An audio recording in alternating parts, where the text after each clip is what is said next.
Hey, everybody, I'm Mike. I'm Bob. And I'm Kevin. And this is the Board Game Rundown. Welcome to Whiskey Wednesday. We've got first-time guest, indie designer, convention organizer, Kevin Levy with us today. Kevin, we have really been in the same circle for like almost 3 years now, so it is great to finally have you on the show, man. How you doing tonight? I'm doing great, man. Thanks so much for having me. And it's been a great 3 years since we met at Origins. That's right. I think that was the year that Dan was teaching you. Why am I forgetting the Disney Tactics game from the op? Not Lorcana. Not Lorcana. He was teaching you tips for that tournament they were doing that year. There was a Star Wars game with Balance of the Force that I got taught, I think. Oh, why am I forgetting this name? I'm failing hard on this right now. We did a review for it, Bob. I know what you're talking about. And now, tactical Arena, acrylic. the Disney's Arena. Disney Sorcerer's Arena. There we go. Arena. That's what I was trying to think about. That was when Dan was like giving you tips, and you didn't end up winning that tournament, did you? No, not at all. Did you come close? No, I think that might be someone else, actually. I'm sorry. I haven't played it. Okay, man. Wow. You're right. All right. Sorry. Okay. Total failure. All right. That was the same Origins we met, and I could have swore you were the same guy that was getting tips from Dan about that game. So my bad. It was my first Origins. It was a great time getting to see just that many people in the board game world. Yeah, Origins actually is still my favorite convention. It's a nice mixture of it's big enough that a lot of the publishers are there and small enough that you can still actually sit down and play games.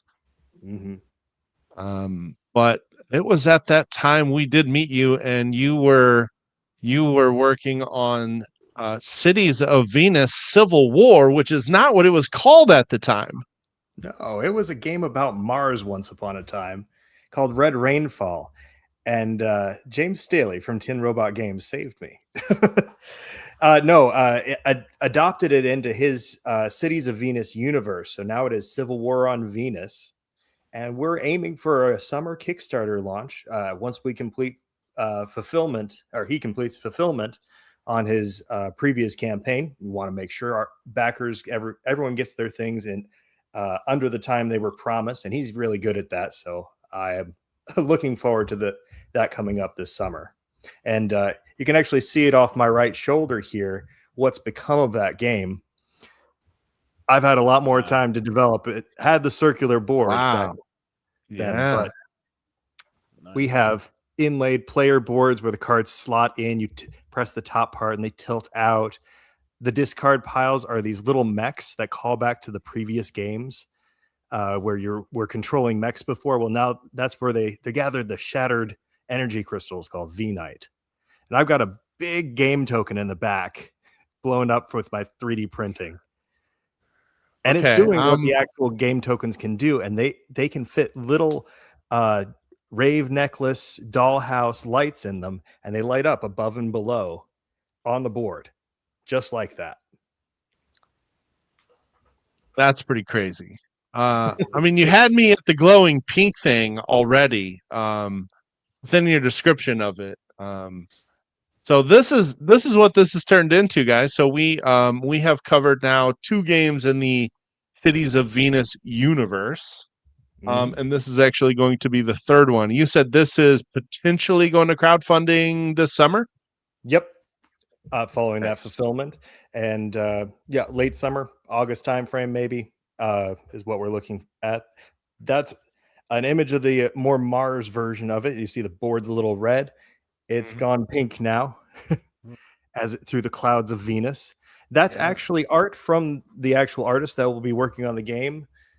Joe, he is fantastic. We were looking at a few different artists, and this was the test piece he gave us. And he even gave us a time lapse of him doing it, sketching it out from like the bare bones. Okay, I want the guy positioned kind of this way. He had a couple drones off in the distance, but those ended up getting edited out in the process.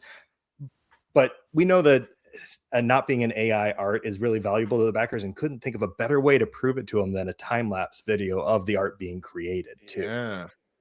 That's just kind of pretty cool to watch. I remember Katya doing that with some of her mosaics that she did. Yeah. And just that watching it become like what it is, just that whole process. Like I just don't have that artistic eye where I can see like an end process, an end thing in my brain, and then just make it become what I'm seeing. And like, just, it's really cool to kind of see that from start to finish. He really captured the cities of Venus, like that oil painted style from the first game.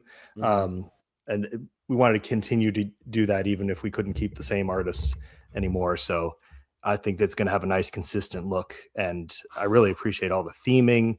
He's the best marketer in the world. I'm an engineer. I build new components. He is great at promoting. He's just taught me so much about it in passing with our conversations on development.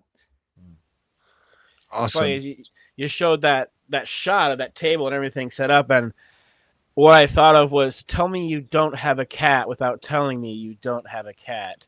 Do you have a cat? Because I could never have that set up my house. It was destroyed. Of course you can't.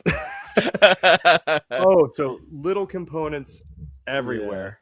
Yeah. Yep. Give me if I get an echo, and I'm going to try and multi-hand this thing. Right. It looks super cool. Oh, wow, yeah. You're muted on that camera, but that's okay. Yep. There you go. We got a spinning component. I wonder why we're talking about clever components today. Yeah. You muted yourself there, Kevin. Yeah, you're still muted. I think I can fix that.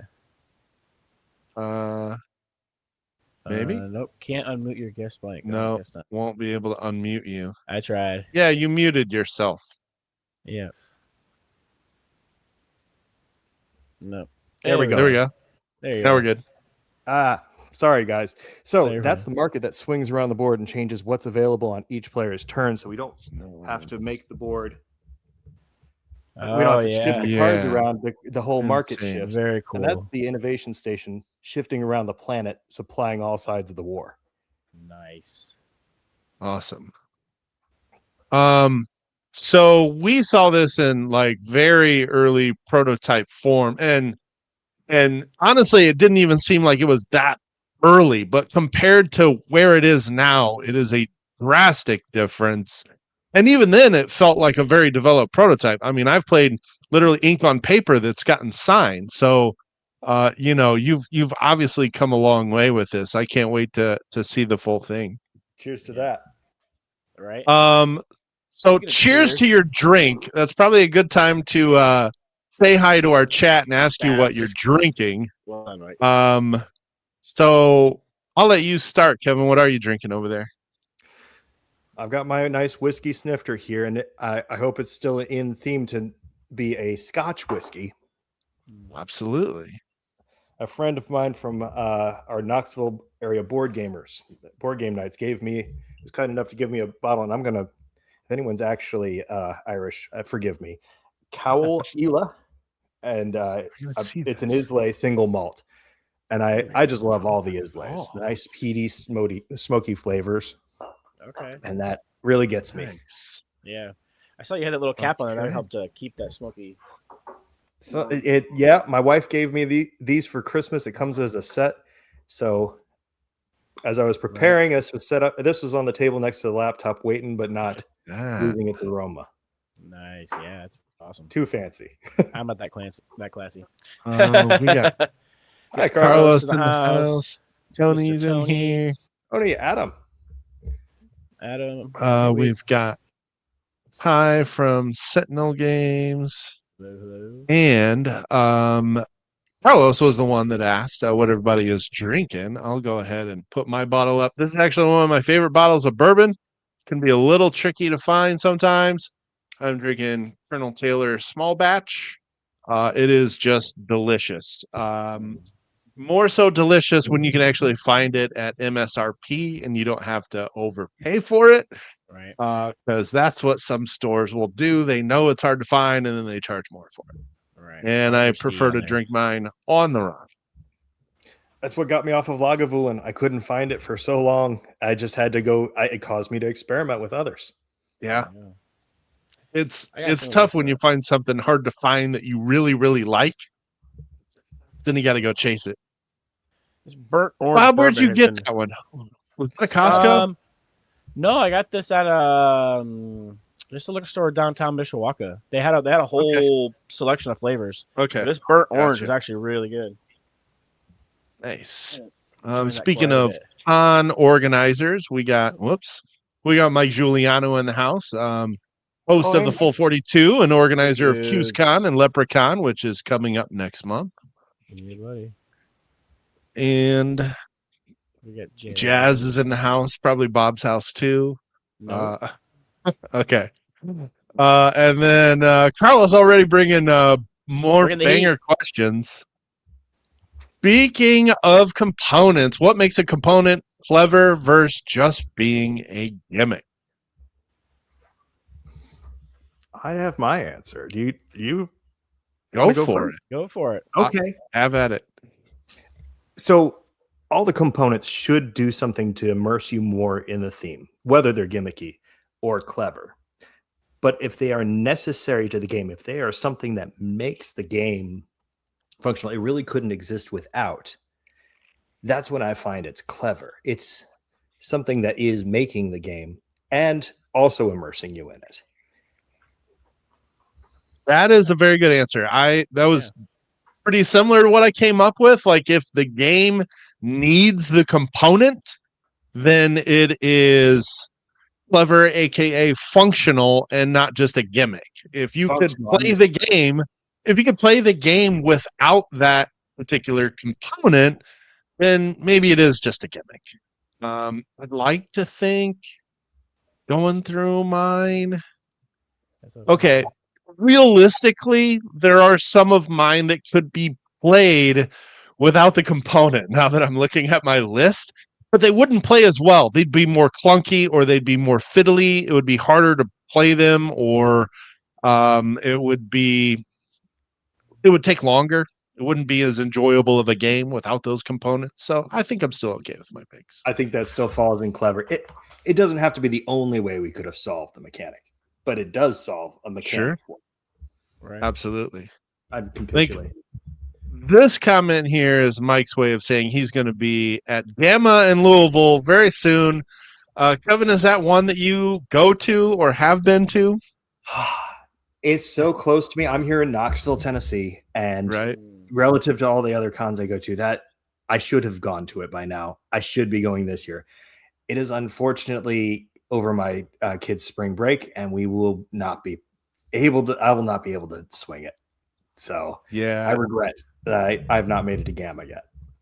It is. That's what we keep saying. It's in Louisville, and we're on the opposite side of Indiana, so it's a 5-hour drive, but still, that's closer than most other, very well-known conventions. I think Tim and Bob were talking about going, but that might be falling through. So Yeah, I hear nothing but good things about it. right. Yeah. I think the tricky thing is that it's more for industry people, so that with it being scheduled during the week instead of more during the weekend, it gets a little bit harder for us with a 9 to 5 to actually get there for it. So Yeah, I could at probably least take for a me, it vacation, does. but I just fun digits tough.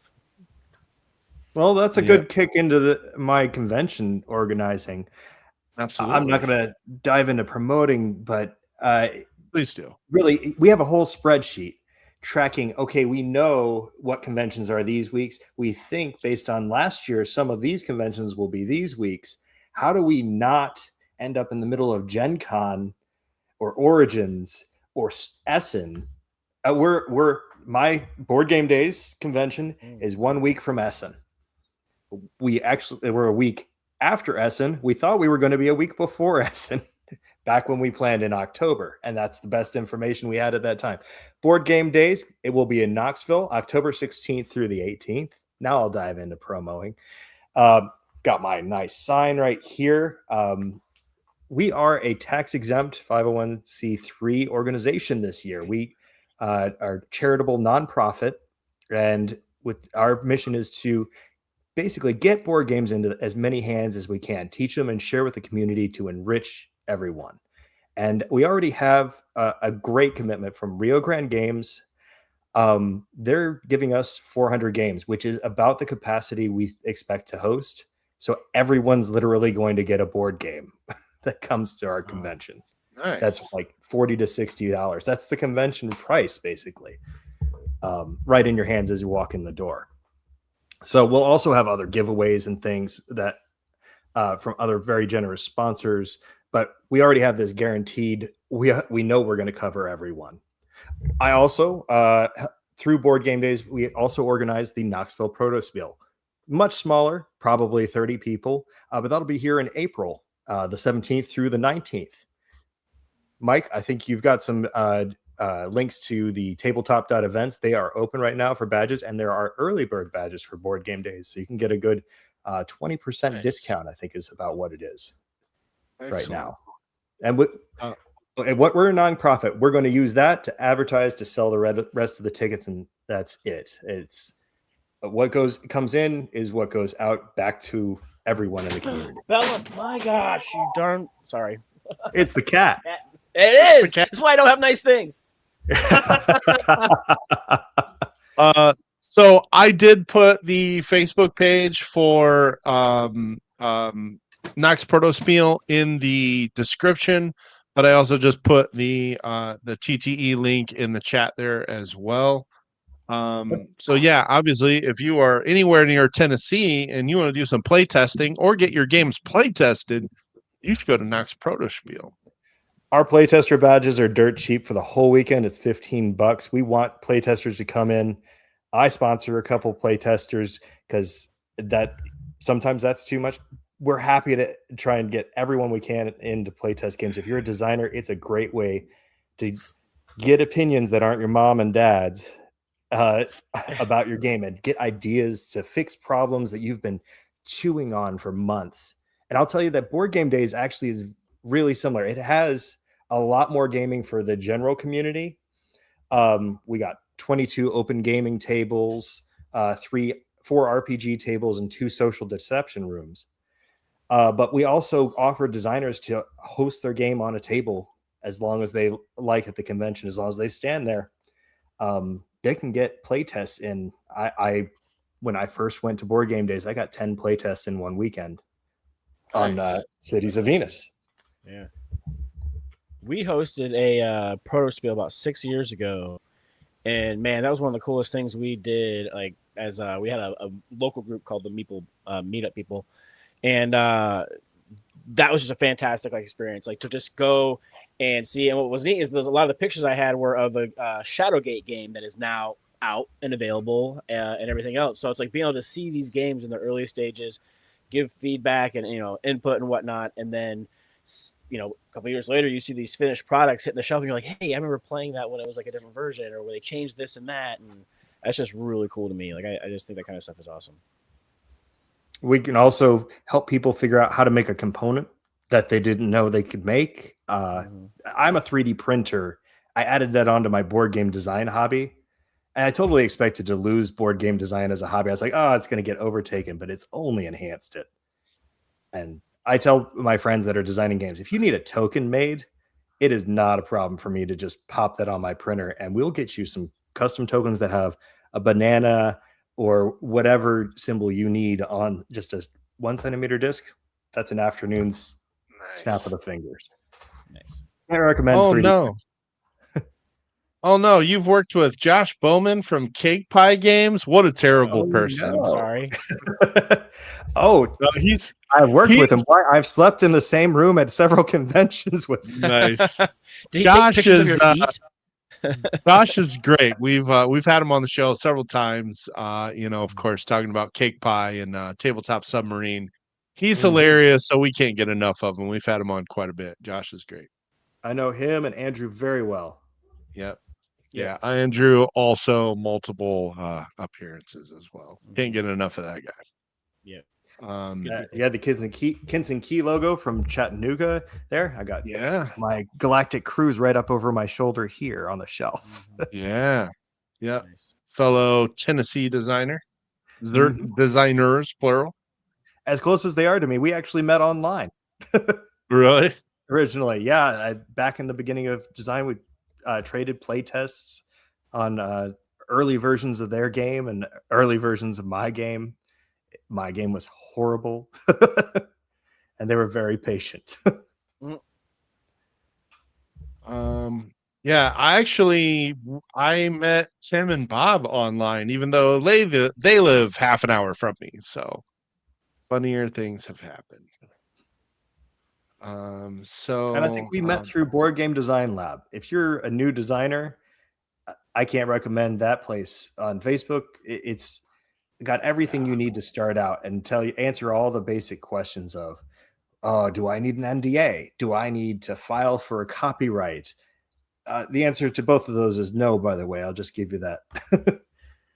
But those are questions that everyone has, and it really does a great job of doing that and answering more obscure questions when you need it. This is a fantastic group. I joined this a while ago, like when I first joined the channel. And it was a great way for us as content creators to network with publishers and indie designers. And what I quickly noticed was how well all of you guys support each other. Like this is like one gigantic support group for indie designers, and it should be like it's the epitome of what it should all be about, really. Gabe has done a fantastic job organizing that group. We can't thank him enough. I've personally only met him on a couple of occasions, but I've seen what he's done for all of us. Yeah, very grateful for it. And I see the people that pop in here, and even people that have like, very inexperienced type of questions. Like there's no animosity, there's no holding anything back. It's just, hey, it doesn't matter how far you are in this process, there are people in there that are willing to help you out. And it's really admirable how well this group accomplishes that. I did a little bit of design with a special component. I'll go figure, right? I made a sand timer that tips over when time runs out. I still have yet to design a game that actually works with it and is fun. I made a couple that really gave people anxiety. Oh, wow. But I threw this game to Hasbro. It wasn't, or threw the component to Hasbro. And I was like, hey, you have Pictionary? Of course, this would work great with that or any other number of games. And they emailed me back and said, and because I've submitted board game designs to them before, and it's been a soft no. Cool, thanks. They're like, what are you doing talking to us without a manager, an agent? You have to get an agent and have an NDA. And I was like, oh, whoa. The toy industry and all the other creative industries work through agents and NDAs. Board game design does not do that the same way. We're a much more homebrew community and friendly to each other. No one's we experienced a little bit of that because we actually did a promotional bit for Hasbro. I think we saw more paperwork that needed to be signed for that one agreement than all of our other previous agreements combined. Yeah. There was a lot of very specific things that we could and could not do when we were shooting that bit. So that doesn't surprise me at all. Some of that is going to be a big corporation like Hasbro, but some of it is also a different industry that they're not used to working in copyrighted and trademark design for huge IPs and stuff. And it really is cutthroat, like the movie industries and other arts. Book writing. That's a good point. And here we go. Maybe Forbidden Desert with a sandstorm affecting the timer. There you go. Maybe you're pitching it to the wrong publisher there, Kevin. Yep. It's still out there. I've got some ideas for a Pinky and the Brain type deal where you got to get back to your cage at night before you get caught, or some Samurai Showdown where you draw your sword faster than your opponent when the time runs out. We'll get there eventually. Do you have any other designs that are on your under your belt that you're tinkering with? You know I do. Or have you've probably even signed some pieces of paper that says you can't talk about them, is that right? Nope. Even the largest publishers have been extremely friendly about that. Let me start with I've got 2 games signed now. So Tin Nice. Robot Games has Civil War on Venus. Yep. And Play to Z has signed Pixie Pre, a racing game that uses templates. There we go. There's more of my 3D printing. I even made the box. You had me at racing. Continue. All right. You are pixies racing through the forest like jockeys on the backs of forest creatures. Huh. And that wasn't the cat. That was just me being clumsy. So these are your tokens, and they move around the table itself. The checkpoints sit on the table, and you move between them by selecting 2 templates every turn. And the templates available to you change based on your speed. So everyone's physically moving around the table, and you have special abilities. You're gaining pixie dust as you cross checkpoints more accurately, and you can spend them on spells that change what templates might be available to you. You break the rules in a few ways. And we're aiming for a Kickstarter, possibly in the 2027 with that. Nice. What was that one called again? Pixie Pre is our working name right now. Not going to say it's the final name, but it's what we have for the moment. Sure. Okay. Very cool. And, awesome. Well, let me do one more thing with that, because cool components. You have a card. Oop. And a little thing that I got to do this in reverse on camera. This little thing shows you what you're at speed 1, you get those 4 templates. You're at speed 2, you get those 4. So nice and easy to see what you have. But here's your special ability for riding the cat. And here is your rider that fits on top. So we mix and match riders and animals and the abilities that go with them. Nice. Too. And they puzzle piece together like that. That looks really cool. Thank you. I thought it was a fun way to mix and match things so you don't get the same every time. I mean, not that Civil War doesn't blow me away with what's on the table there, but the simplicity, the theme, and again, racing games. There's just something about them. I couldn't give a crap less about racing in real life, but something about racing games, I'm just drawn to them.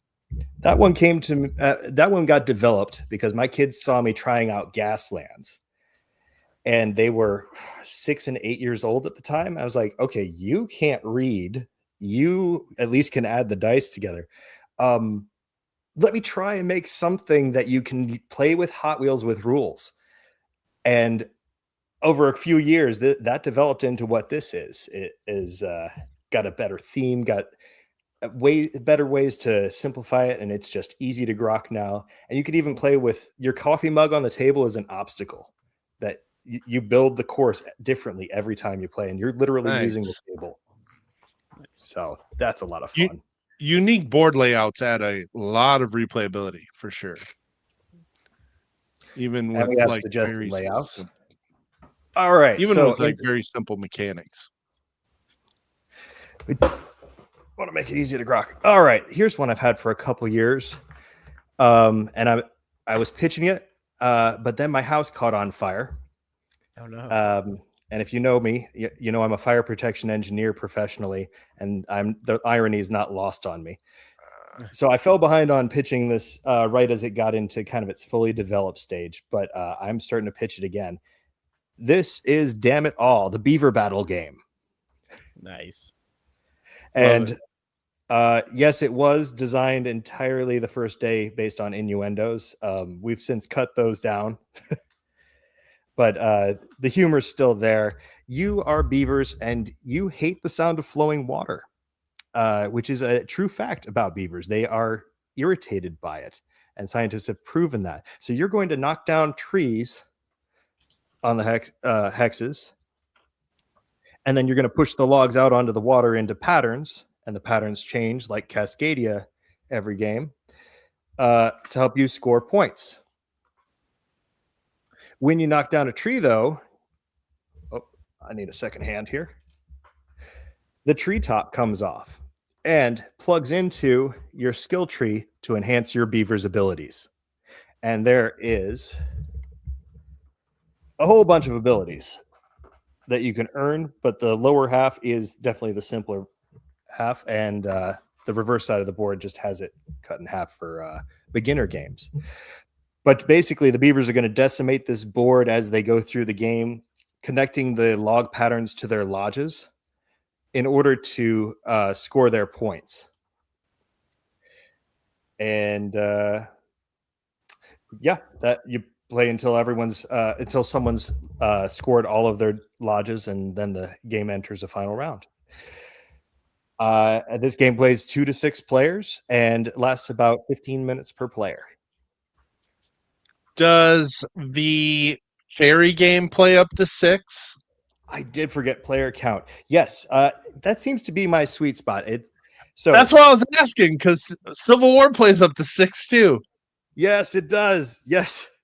Okay. I have this personal affinity for games that are not just like social deduction party games, that are strategic and play up to 6. There's just something about that player count that, like, I don't know, being able to keep everybody at one table and not playing a social deduction game are just games I'm going to buy. Like, just I gravitate towards them. So I noticed it right away.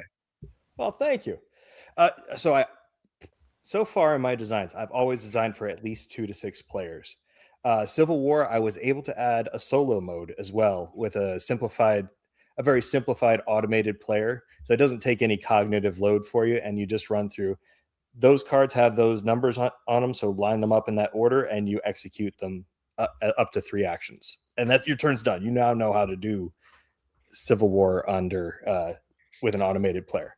The great thing is thematically, that's an AI that has taken over a city. It's a dead city. It's like a ghost ship. Nice. I like the thematic reasoning for the Automa there. That's great. You got to have that. But typically I go 2 to 6 players, and there's always an optimal player count for a game. And I will say that my player counts, 3 to 4 players are always optimal in my designs as well. They'll play 2. They're pretty good at 2. Mm-hmm. At 6, usually at 6, what we're dealing with is too much time between turns. Yeah. If you have individual turns. That's that can be a tricky thing about higher player counts. That is sometimes where I think the simultaneous play can really shine in higher player counts. Oh, did you say really shine? Bob, I'm just going to say, before he pitches this next game, we got to step up our game. He's got a nicer mic. He's got a really nice camera. He's got prototypes set up all over the place. I hope Tim takes notes when he gets back. He's got to step his game up. Well, we have cats, both Tim and I, so we cannot have stuff pre-set up. So that's on you. And my kids are 11 and 13 years old. That also helps. Yeah. So I looked at that challenge. I realized that's what's happening every time I'm designing a game is the large player count has just a lot of downtime between turns, and I don't want players to check out. So that beaver game, you do your upgrades and your off turn. So I at least started on the idea of what can we do at least when other players are acting. Well, my latest design is called Under an Ancient Sky, and you are acolytes of Isis, trying to put her husband, Osiris, the memories of him back together by forming constellations in the sky at the beginning of time. And you'll notice these are a little unusual. They are vertical player boards. Yeah. And if you don't have pierced ears, this might be new to you. And if you do have pierced ears, it might be very familiar. So I saw these at a craft market. I'm sorry, there's not a better background here. I saw these at a craft market. Someone had chicken wire and had hung up earrings that they were selling. And I was like, that's a vertical player board. So why not use hooks with gems to make a very pretty game. And that's exactly what I did. And what you do is every turn, everyone plays on their left board from their perspective. This would be a 3-player setup with players looking at their left board respectively. And then alternating turns, everyone looks at their right board and takes turns on that. And they're shared between you and just your neighbor. So you're always playing with the people on either side of you, opposite to you. I'm sorry. You're playing with the people on either side of you and alternating control of the board to move the stars, to form new stars, and when you move one star over another, you merge it into the next largest star. And larger stars score you more points when you form the constellations, which are clipped into the side of the board here. And that just tells you what you should be forming, and they have to be formed in the center. And when someone scores their 4th constellation, the game ends. So yeah, solves the downtime. Everyone's always taking actions on every turn. That was the idea and the inspiration behind it. Cool. I was very fortunate. I was able to go to Egypt on a vacation, and that's where I saw the sellers selling this. I was like, it's some sort of game about Egyptian gods and building the constellations. I can visually see it, and just needed it took me another year before I actually put rules to it. Some of the ways that you guys get inspiration for these game ideas always blows me away. It always seems like it's either something really simple or it's like something you're in a place that's very different than home. There's like they say that a lot of designers will do one of two things. It'll be designing theme first or designing mechanic first and then fitting a theme to it. And I've got a mix. Civil War on Venus. I saw the movie Mortal Engines. I was like, giant cities battling each other and moving around needs to be a game. And maybe I could design a board game. Oh, how foolish I was. And that's where that started. Giant tank treaded cities and eventually merged into floating, and there you go. Nice. So definitely theme first. And then this I have not seen that movie. I've seen it. It flopped. Cool. I mean, but it it's was cool very as heck. interesting. So. Yeah. And I'm a sucker for all sci-fi.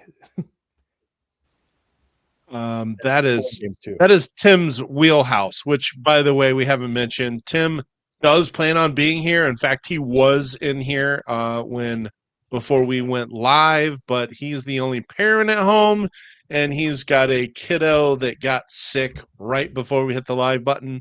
So we are expecting him to be back, but we're not sure when. So just FYI. Tim, technical difficulties. He's our resident movie expert. He'd probably give you detailed synopsis of Mortal Engines. I, on the other hand, haven't heard of it. Yeah. So. I understand that it's from a book, and I've never read the book. Oh, he's probably read the book too. Yeah, I don't read books; it ruins movies. So, what's more difficult, designing a game? Well, maybe I should say designing and getting a game signed, or organizing a convention. I have a team of people helping me organize this convention, and I would love to give a shout out to Connor Cole. He's the creator of the Board Game Days convention, and also he's the first one that to be running Knoxville Protospiel. And Jason Bowles has been helping with Knoxville Protospiel for a while in graphic design, and he's stepped up to help us with Board Game Days. I'd also like to very much thank Josiah Roberts, who until recently was able to help us with Board Game Days. But I think we'll all excuse he has a 1-year-old, and continuing the same level of activity when you have a small human is a heroic feat. So he's taking a step back for now, but he's going to hopefully be able to join us again in the future. We have tons of other volunteers. I could not do this on my own. The only thing I did was file some paperwork with the IRS and say, hey, we'd like to be not taxed for everything. And they said, you filled out the boxes correctly, just like an engineer would. And I said, yes, I did. Thank Nice. you. And that's, There you go. I have to do some reports and then tell everyone that they need to be very formal in their meetings now instead of just gabbing about as much as we like to. Because we all just love board games. That's what we're like, oh, what did you play this week? And like, hey, we're in session. Sorry. Motion to talk about what I played this weekend. Hey, Yeah. No, I was just saying that's how you make the meetings formal. You just gotta, ask for a motion to just discuss it, and then you're actively there participating. you go. Yeah. Yeah, I'm learning how to take meeting minutes and stuff, follow Robert's rules of order. Yep. I had not heard of those 6 months ago. Mhm. And my wife, who runs West Knox Pride, it was like, yeah, you might want to look that up. And I was like, because she's run her convention for a couple years now. And it's like, oh, well, you're going to take that on. Good luck. It's like, okay. For all your conventions and stuff that you do for shows, I don't know if you know, but we do have a sponsor who does a lot of like banner work and like table coverings and things like that. Tony, you might have seen him in the chat from Lawhorn Design, based here in America, does great work. He's worked with Sam Stockton from BA Games and whatnot. Mike, if you have the opportunity and ready to go, why don't you roll that beautiful bean footage? I will. Get your games noticed with help from Lawhorn Design. Eye-catching backdrops, banners, table covers, signage, and much, much more. All shipped directly to you or your next big show. Fast, reliable rush orders are always available to keep you prepared and professional. Contact Lawhorn Design today for all your creative marketing, branding, website, and event display needs. Love the segue, Bob. Always good to highlight our very friendly sponsor. I'm interested. And it's probably a good chance to segue into our topic. Carlos, I have not forgotten about your other questions. I'm going to use them as the segue. And this was Kevin's idea. We always like to give our guests the opportunity to pick the topic so you feel comfortable chatting with us today. And you said clever components. We've danced around some component topics, but clever was the word you used. So that is kind of what I went with for this list. So Carlos here asked a while ago, is there a point where a component is too clever and ends up hurting the game? I can't think of, I'll try to think of an example, but I think it ties back into his other question of, it's to that point where if it becomes a gimmick and slows the game down, like, okay, here's an example. I just thought of this one. The Castles of Burgundy Deluxe Edition from Awaken Realms. One of my all-time favorite games. I've played it more than any game ever. I love this edition. I wore out my old copy. I got the deluxe. But you know what I did not get is that terrain pack. That terrain pack has a 3D miniature for every building in the game. So you're telling me not only do I got to pay an extra, I don't know, $120 or whatever it was. It was a lot. But then to place that building onto my board, I'd actually have to not grab the tile that's on the main board. I got to grab this separate tile that's over here in this side box. That is when it's too much. It would add fiddliness to, I think, a very clean design. I was struggling for a second there, but you inspired me on this one too. I'm going to tell you that I love this game. It's new. It's artistry. And it has a fantastic, I think we'll be able to see on the camera just a little bit, tile setup. And off the side of the board are these cards that you're looking to fulfill. And in the Ultra Premium Kickstarter edition that I first played, that board actually is elevated. It's got like a wooden platform that elevates it up off the table. So you can see it there. That's the flat one, the non-premium version. Well, Look for this elevated one. That I think is the super premium edition with glass and actual ceramic tiles. Wow. Because there were 3 different editions. Well, the mid-tier $100 one, I was like, oh, all these components feel super great. but it sits so high that it blocks your view of the goal cards if you're sitting opposite them. And I'm like, oh, but these components feel so good and solid. So ultimately, I had to only take when I went to buy it for myself, because I still love the game, I bought the basic version, and it's still got great components in it, but they aren't the acrylic and all that stuff. I was just like, yeah, good example. Yeah. Bob, if you haven't thought of one, his example remind me of a game you've let me borrow that's sitting up here. The White Castle. Great game. There's only one version of it because DeVere pretty much, they do most things straight to retail, so there's no deluxe. But in that game, you've got those little bridges that you put the dice in after you roll them that determines the action you take and the strength of it. The bridges block information on the board. And so if you're sitting on the wrong side of the table, you can't see the resources you need to perform the action. It's like, that's a cool component. But if you're blocking vital information, I know every time Bob and I have played it, we take the bridges off the board. We literally just set the dice directly on the board, get rid of the bridges. It's unfortunate. Same thing, blocking vital information when you need to be able to see things. That is a perfect example of when those components are no longer clever and are cumbersome. So that said, I think we should probably go into our list here. I think we've pretty well kind of explained what makes them. Yes, the Everdell tree. Perfect example. There's no reason for that thing. That is, yeah, that's the elephant in the room, is the non-clever, clunky component is the Everdell tree. Absolutely. Amazing game. Great game. Yes.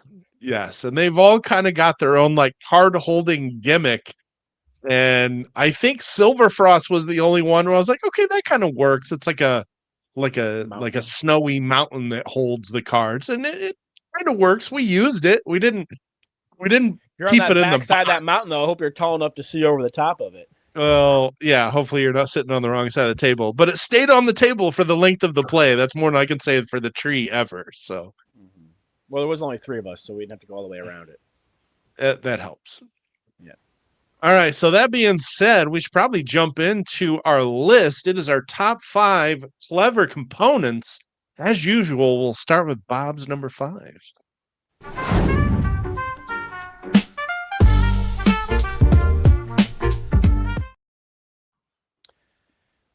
So my number 5, it's a little gimmicky, and I actually originally left it off of my list. But then Tim, during all of his kerfuffle before we started, sent me a bunch of games that he had picked. He doesn't even have, including some extras, so there's no crossover. And he didn't even have this one listed. I was going to leave it for him.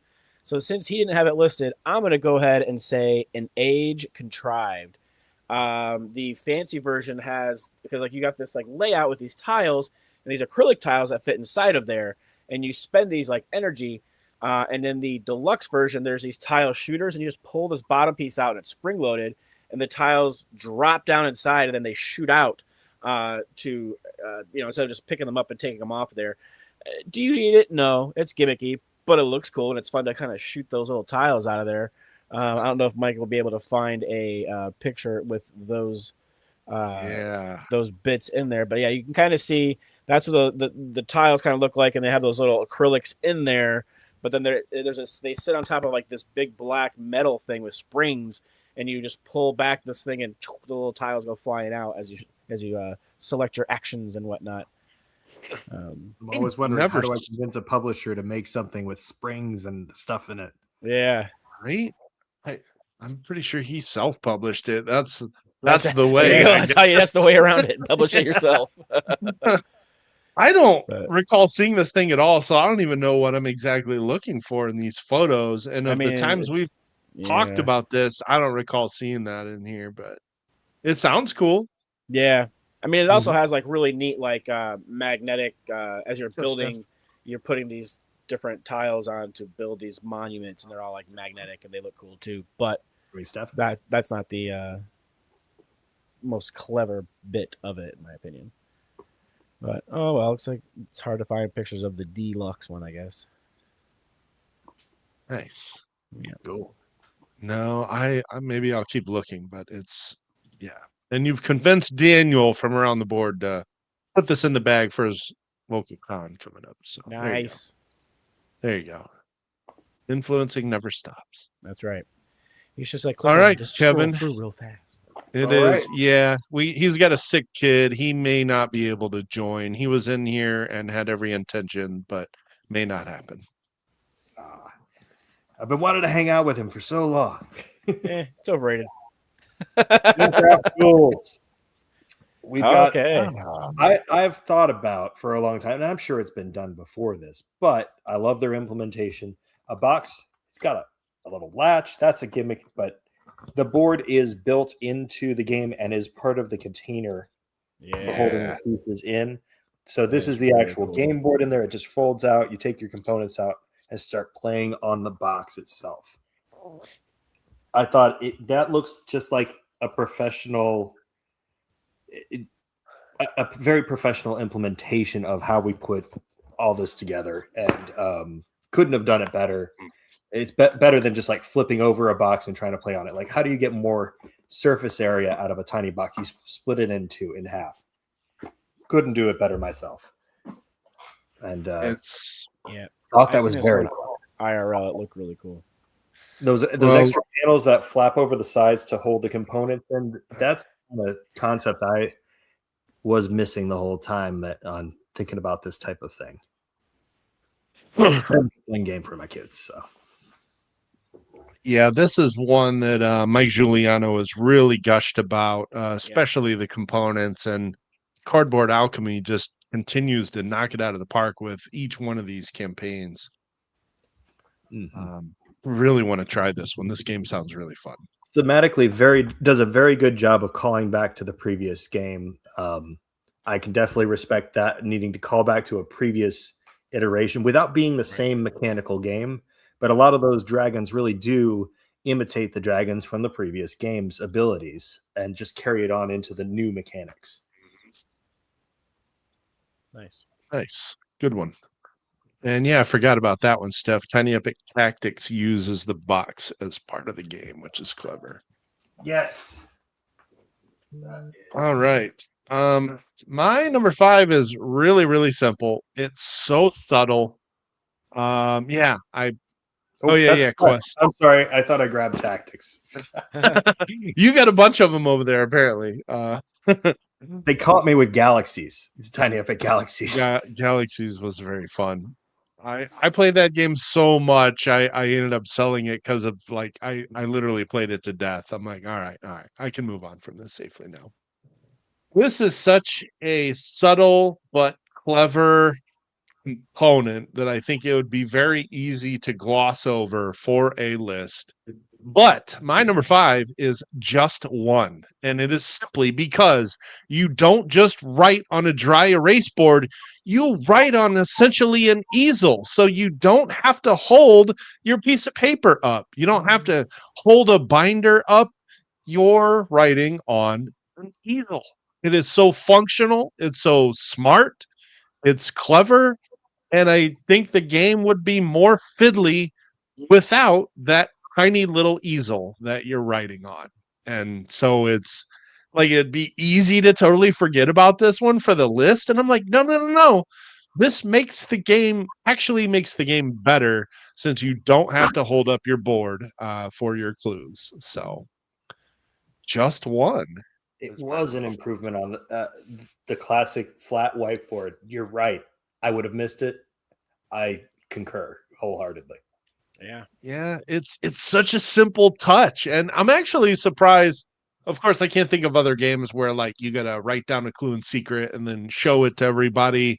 But I feel like this is a component that could catch on. Like other games will do this because how smart it is, but maybe there just hasn't been a usage for it since then. But I just felt like it was so smart that eventually another publisher will go, "Wow, great idea. We're gonna use that." Yeah. So it's subtle and it's simple, but it is just for that particular game incredibly clever.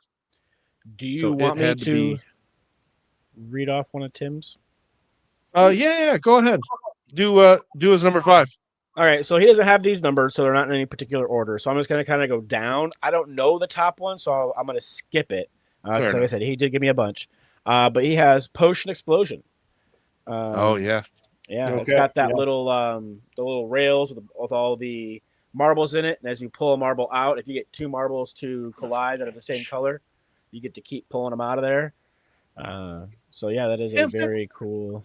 What's up? Not exactly a crossover, but now I got to redo one of mine. Oh, And it's very similar. The other thing I think is very clever about Potion Explosion is that you put them on there so that they don't roll around. yeah, Just that's smart. But yeah, I really like the fact that you pull those marbles off of there and it kind of cues them up for you like that, and they roll perfectly down there. yep. That's Yeah, a you good pull pick. that yellow one out, and those 2 black ones collide. You get to pull those black ones out. And then if you get more to collide, then you keep pulling marbles out. That's pretty awesome. This is one where I really wanted to see what the development was like because I can't hardly now imagine it without the device. Yeah. This Yeah. device is integral to this game Mhm. being what it is. Mm-hmm. I could think of a few ways to maybe do it, but this was really well done. Yeah. Yep. All right, so I'll just tell you now, since they're so similar. My number 2 was Gizmos for this exact same reason. It's got that contraption that allows marbles to roll out, but I forgot about Potion Explosion, which does it better because it's got 5 rows instead of 1. So, like, why delay Gizmos when Potion Explosion did it better? I'll just come up with a better pick for my number 2. But great choice by Tim, obviously, because yeah, how do you play this game without that contraption? That's Yeah. exactly what I asked. Yep. All right. Good pick. All right, moving on to number 4.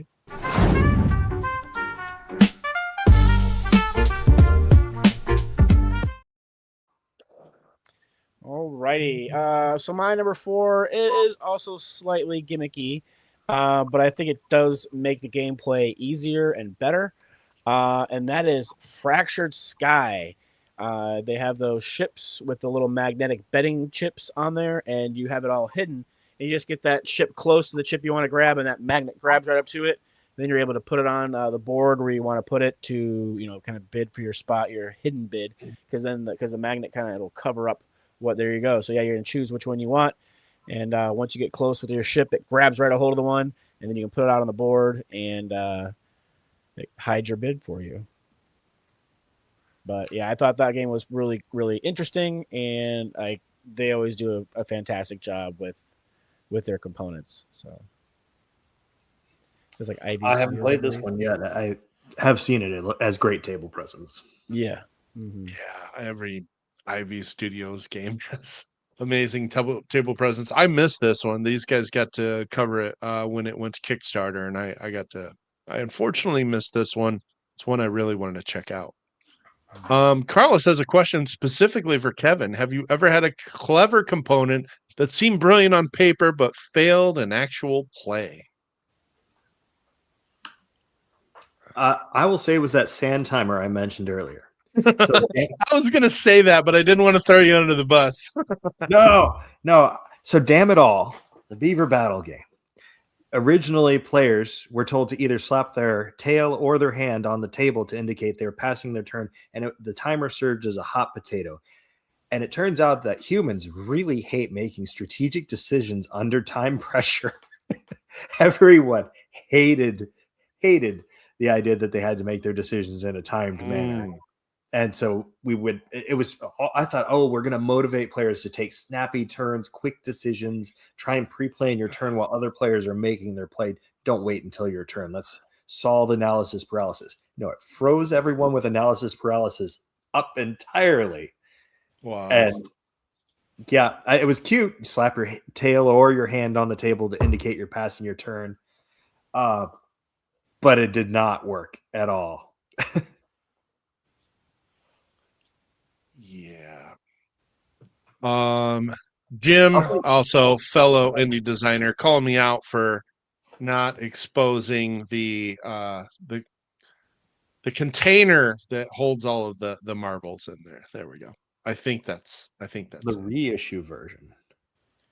Is there a new? I'm not even sure what the reissue version looks like. I think there's a plastic instead of being like the put together cardboard version. I think like the newer edition has a. I'll have to look for that. Yeah, because Gizmo's had a plastic version. Yeah. Well, maybe I'll have to look for that one on a side tab here, but I will look for it, I promise. All right, Bob, what's your number 4? Wait, you had Fractured Sky. I'm sorry. We're on to Kevin. What you got? Sorry. Kabuto Sumo. Oh. And forgive me to everyone that's cringing as I have rubber bands around all my games, but It's not bad. It's that. Let me see you, Steph. pull it out here. The arena, and I have the upgraded version with the Lazy Susan on the bottom. Oh, nice. From the Nice. They did Kabuto Sumo Sakura Slam Deluxe version came with a wooden base arena instead of just the punch card, and then a Lazy Susan that sticks to it. Well, this thing sits on the table, and the game you're pushing tokens off the side, just like sumo wrestlers in a ring getting pushed out of a ring. And I really think the game would be nowhere near as good if it was just like, oh, it fell off the edge of a card on the table. And no, they tilt off and fall. And the other, they actually get 2 points for this one, since if there's a point system to this ranking. And that is every character in their game has a unique ability that it gives them a different token that has something to do with the original actual bug. So like the stag beetle has a claw seed shaped token, and that pushes a certain way, and it's all thematically tied in with unique. Everyone gets their own unique token to their unique special ability. Nice. I think they did tying that all. This is a game I sort of feel bad that I never got to play. I think the theme's kind of cool. It's got Quan Chai art. It's by All Play. It's sort of a shame I've never checked this one out. You're one of multiple guests that has mentioned this game, and I still haven't tried it yet. Yeah, I liked it enough that I 3D printed the token holder to go in the box with it. When you take nice. There we go. Oh. So you actually have a little thing up here that holds all the tokens in it. Sorry, I didn't mean to do that. I meant to do this. Oh, did you find it? I did. I meant to highlight you, and my brain got mixed up. Oh, no. That's good. Show us the thing. Roll the tape. That's right. There you go. This is the plastic version of Potion Explosion. That definitely looks a lot nicer. Looks like it'd run real smooth. Sure. Carlos asks, with so many different types of components, is there or are there clever components you wish more games would steal or adapt? I have thought of something. Bob, you're going to have to help me remember. I feel like it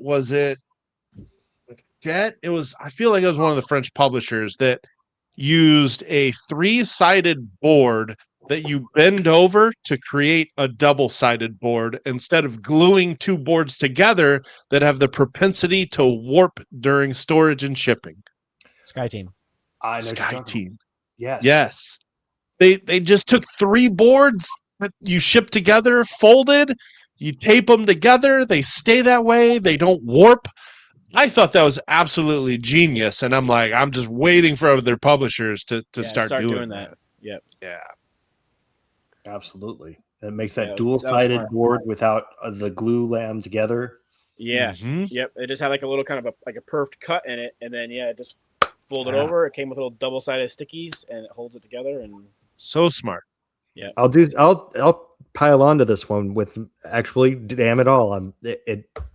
Part of my idea was I've got all these components on the board.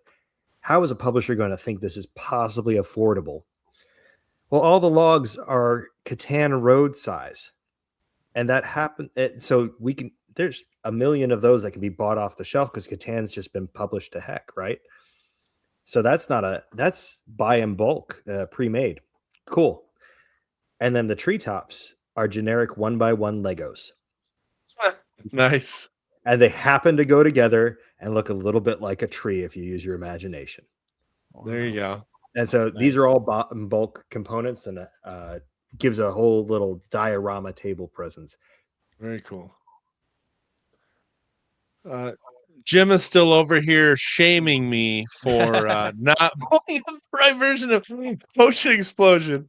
Friend of the show, he's allowed to shame me, and yeah, very, very cool idea. I think, given especially the 2025 market of board games, being able to save money on clever components is probably more important than ever.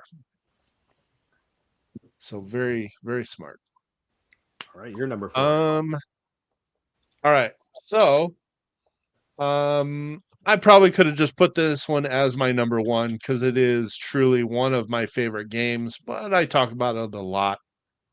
But I cannot imagine playing Planet Unknown without that Lazy Susan. I knew you would have that in there. How do you do it? It would be awful. It would take way longer. It would be very fiddly. It would not be a 60-minute game.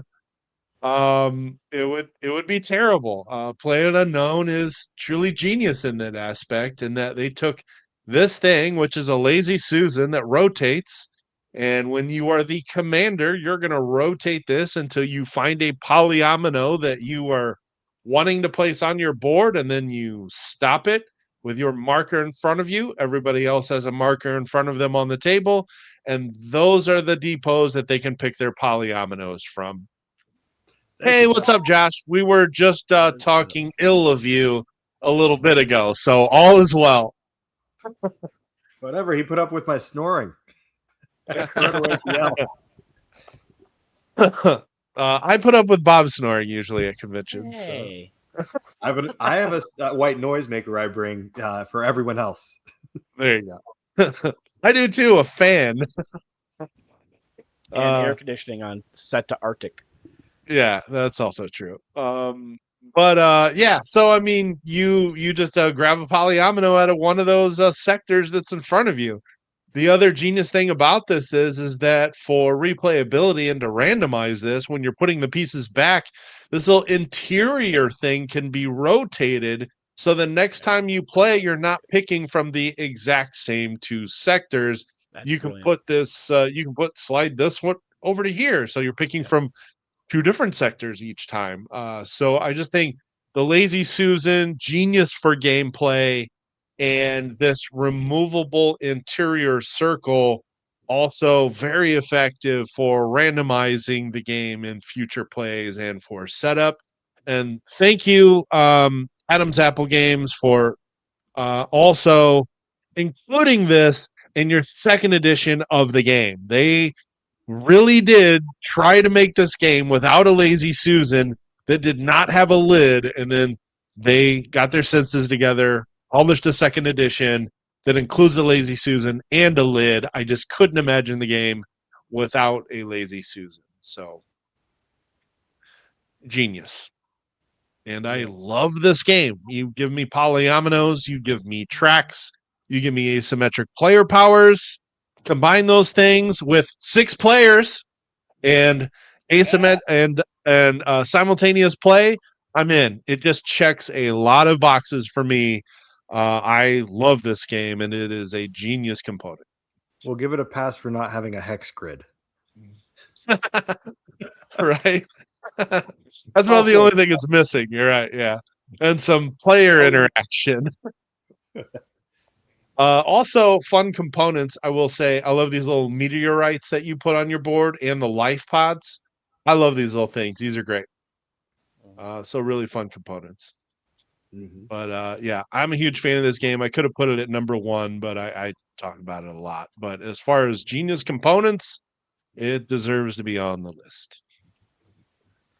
All right, Oh, Tim's. Yeah, go ahead. So he has Great Wall. I'm not sure if he's meaning like the platforms you put your dudes on for that. I mean, because I have played that, but I was trying to think of what was clever. Wow. This is kind of funny because he does not actually like this game. the game at like higher player counts just takes way too long. It does. Yeah, there you go. So look at those, like kind of like the wall, the defenses there. Yeah, maybe the fact that the wall is like visual, but also a part of the gameplay as you're putting guys up there to guard it. That's clever. Yeah. All right. So. I'll give him that. Yeah, Right. I kind of have agreed with Tim's previous takes where this is one of those games where it has like too much. They tried to put too much into one game and it detracts from like the main thing that it should be. It was kind of a little bit too jumbled together for me. But cool idea. It was a very cool idea. All right. Now we can officially move on to number 3.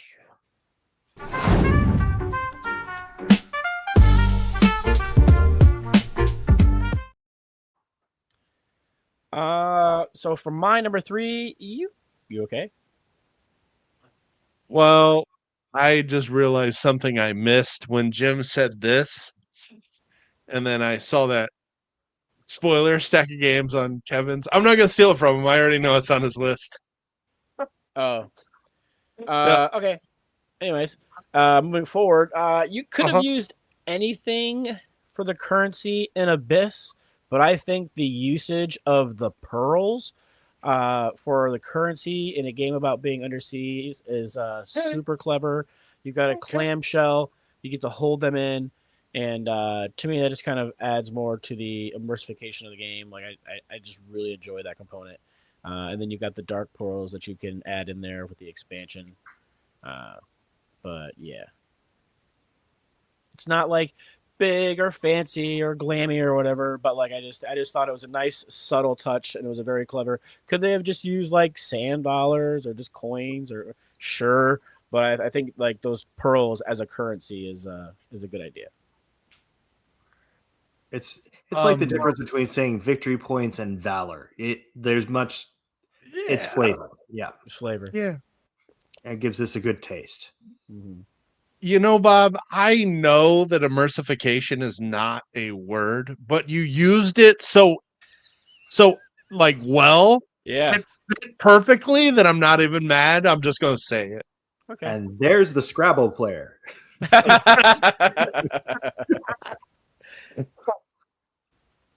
Well, Bob typically likes to just take words and add a Y to it. So like this game feels really Catan-y. That's right. This is true. I don't know about those. All right, Kevin, what you got? Oh, well, I won't jump ahead to the one that I think you were hinting at, but one of my favorite area control games. It's not a very attractive theme, I'll admit, but it makes area control dead simple. And what it has, shoot, I got to whip this out, is in the final scoring, you're trying to bid for, you're trying to have the area control of these dukes, duchesses, different royalty in the game. There we go. These are the components. And you can see, if you have the most countesses or barons, you get this many points at the bottom. Fantastic. What if players are tied? A lot of games will just rule, divide by 2, all that stuff. No, this game has a puzzle piece in the center. You split it in half and flip it over, and it tells you exactly what you get. Nice. It makes intuitive something that so many other games just gloss right over. And it's so nice to just be like, oh, yeah, you both get these pieces. And I think that's clever. And it's basic, but that's really interesting. How is this game? This is in my top 10 list. I love this for between this and Mission Red Planet for teaching an area control game. Mm-hmm. That these are my top 2. Okay. So I feel like there's such a big issue in the hobby of people only gravitating towards the newest game as if they are the best that the hobby has to offer, that anytime I hear about an older game that I never checked out that somebody brings to my attention, I'm just immediately interested. So That's a good I've call. If it's got that staying power that it still has someone's attention, I think that's a good sign. yeah, absolutely. I've heard of this, but like I've never really heard anybody talk about it. And I love area control. So you're going to get control of the different countries and the different cities in each country. So it has area control at different scales. So you can see the colors on the board. So you want area control. How many cities do you own? Okay, cool. But then in each city, it's how much influence have you devoted to that city? And each city has little tokens, and you just pull the token right off when you claim the city. And now that's a point sitting in front of you. It's played in 3 eras, and that's what the tiles in the lower right are. This just makes so much intuitive sense once you play it. I think it has a little bit of an intimidating look at the beginning. It looks like a heavy Euro, and it is not. My mom plays it. Sorry, Mom. Yeah. She plays your average 2.1 on the Board Game Geek complexity scale at most. Like, I can get her into Castles of Mad King Ludwig, and Catan, but that's because those are some of the first heavy games she ever played. Everything below that, this game works perfect for her. I can bring this to so many people. It's not complex. You're just picking up cards each round or spending 2 cards or spending your set of cards. It's set collection to get area control. Yeah, I really want to check this out now. Come to Board Game Days and I'll teach it. Oh, if only I hadn't just, started a new job and can't use my PT. Yeah, Yep. well, yeah. Yeah, right. You've got. Oh, that's right. That's the one in October. Mm-hmm. Okay.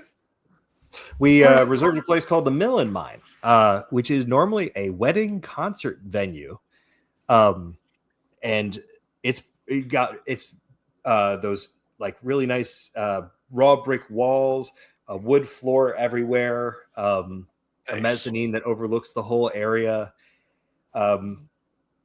It's kind of a very warm feel for a board game convention.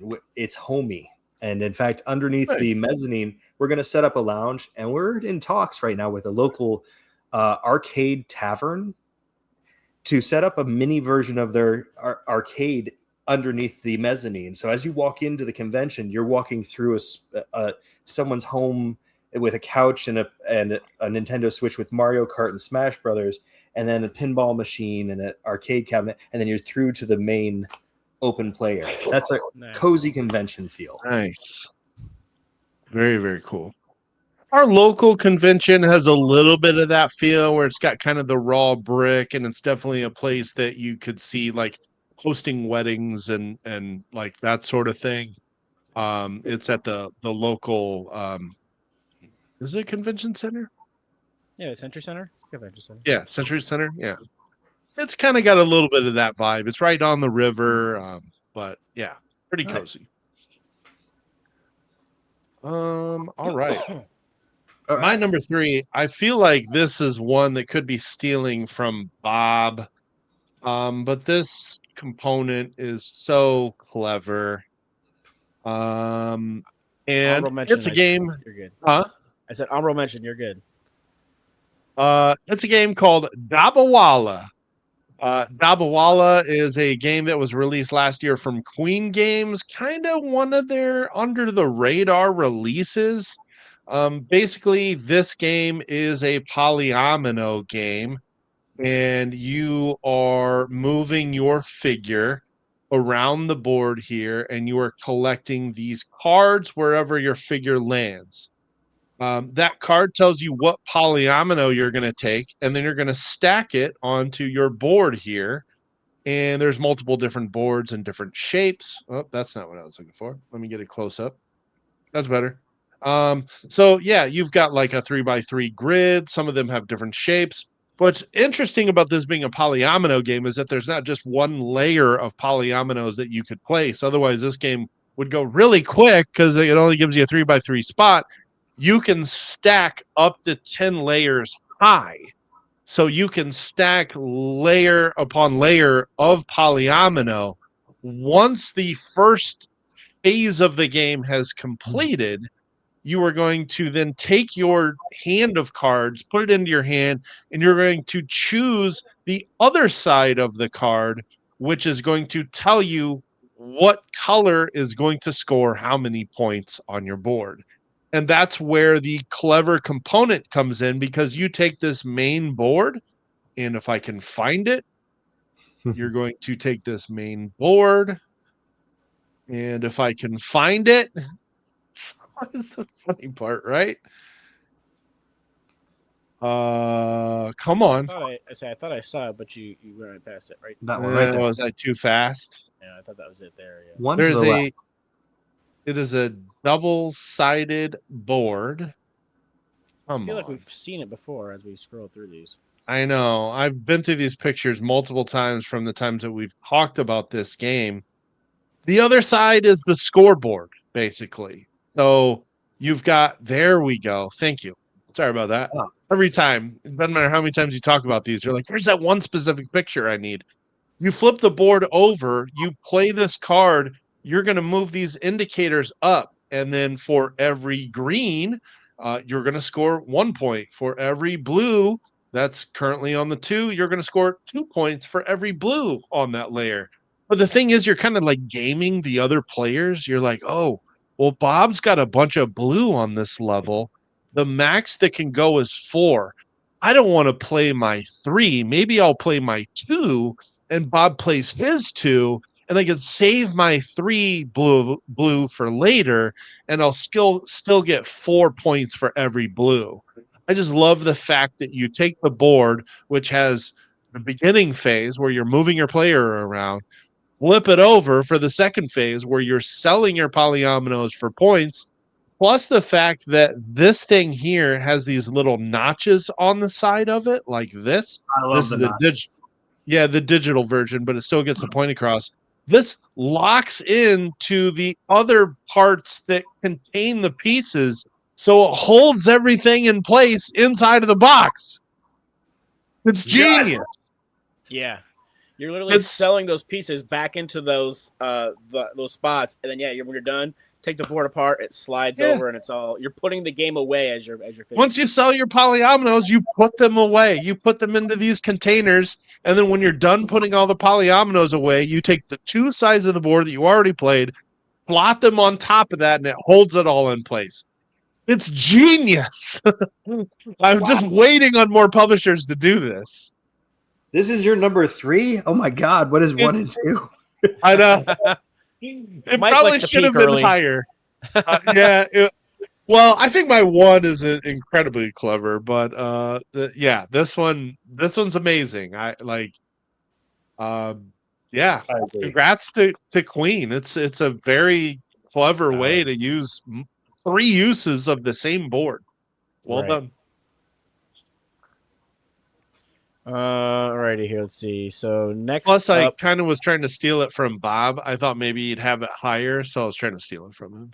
That's fair. He has the Sheriff of Nottingham, and then specifically the Robin Hood version. I don't know if that version specifically has a component.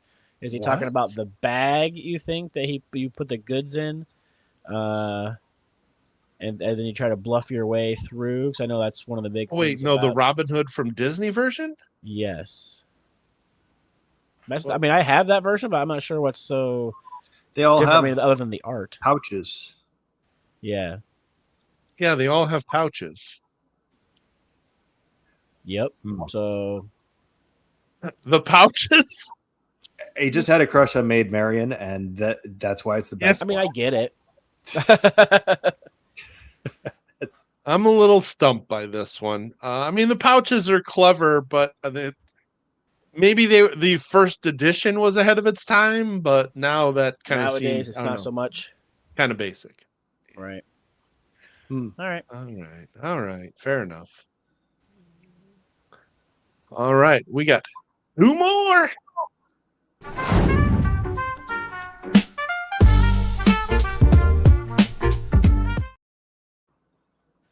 So speaking of games that are very Catan-y, Catan Starfarers has a mothership that you upgrade, and then that mothership will affect all your ships on the board. And not only does that mothership hold all of your upgrades that will affect all of your smaller ships, it also has these little balls inside that when you invert it and tip it back over, 2 of those balls will show down in a little clear window. The parts of I don't Maybe. and then You're those right little, about that. Then. those little balls inside there will determine speed boost, if you have an encounter or not. You're using those to basically when you do a compare your speed, you're using those to get almost like a die. Instead of rolling a die, you're using those balls because they all have different colors, have different point values to them. But yeah, I just think that is a super cool component. Instead of having to upgrade all your little ships on the board, you just upgrade your mothership, and all those upgrades apply to your whole fleet. Yeah. Okay. Still gonna play this. It's Sort of- the best version of Catan in my opinion. Like, because I'm not huge on Catan. This one is Catan enough for the people who like Catan will find similarities and can enjoy it. But it's also dissimilar enough to where if you don't really care for Catan, you can still find things about this game that you like and enjoy. But the space exploration, the fact that every round you're getting resources until you get to a certain point threshold, and then it starts to kind of wean you off of that. So you might have good numbers, but nobody's rolling those numbers, and it's just nothing you can do about it. Well, in this one, it gives you the opportunity to diversify a lot more before it starts to short you on resources and whatnot. There's no like robber that's going to go on one of your spots, and then you're just kind of hosed because nobody else is rolling a 7 to move it off of there. Which just does a lot more cool stuff, I think. Plus, it's in space. So, Nice.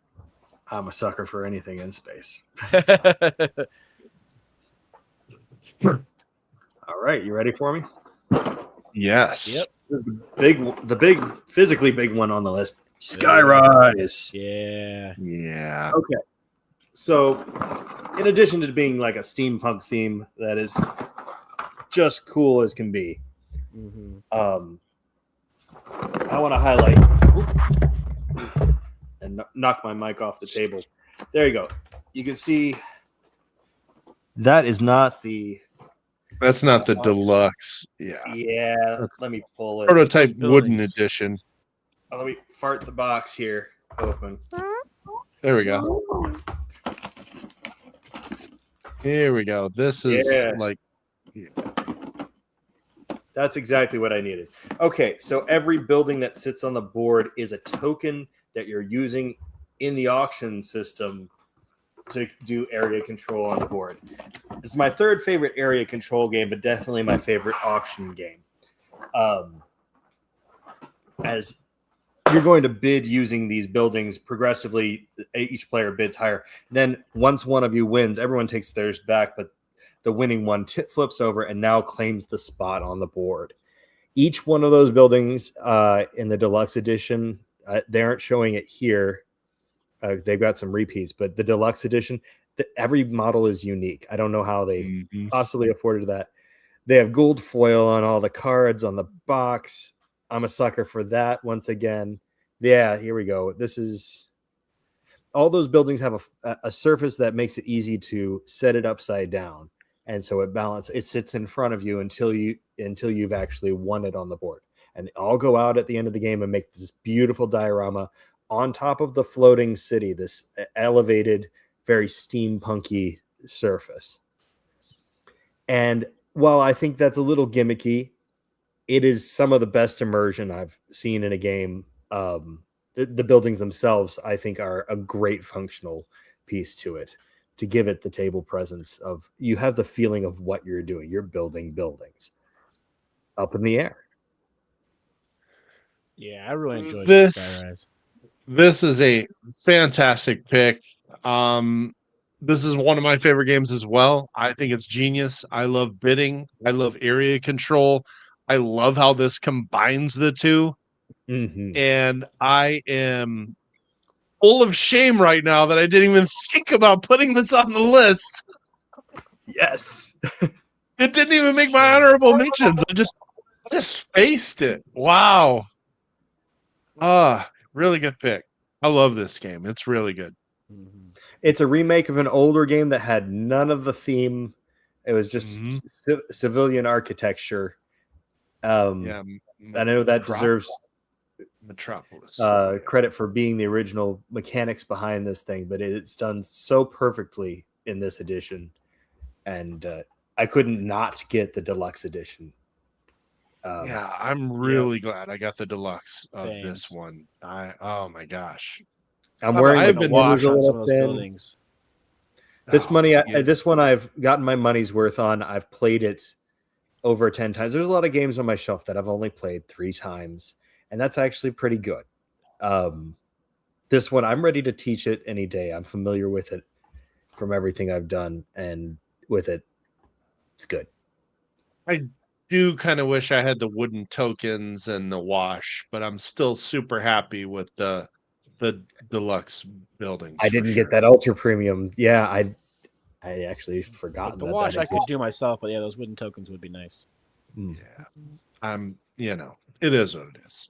It's still an amazing game. I'll just have to 3D print them. Oh, shucks. Yeah, this is one that checks a lot of boxes for me. It's really good. 2 to 4 players. Yeah. In like 90 minutes, pretty easy to learn. Yeah, great game. Cool. All right. My number 2. I feel like it would be just a complete shame if this game did not make the list. This is why it's higher than Dabawala. We had to have something on here that spins, right? Well, Lazy Susan. if you could, well, yeah. A rondo of some sort, huh? What's better than one spinning thing? Well, how about 5 spinning things? Like the gears in Zulkin. Yep. Yeah. You can't play this game without it. The interlocking gears makes the game. It's an absolute genius design. I don't think that you could even find a way. Like, there's no way that somebody's going to.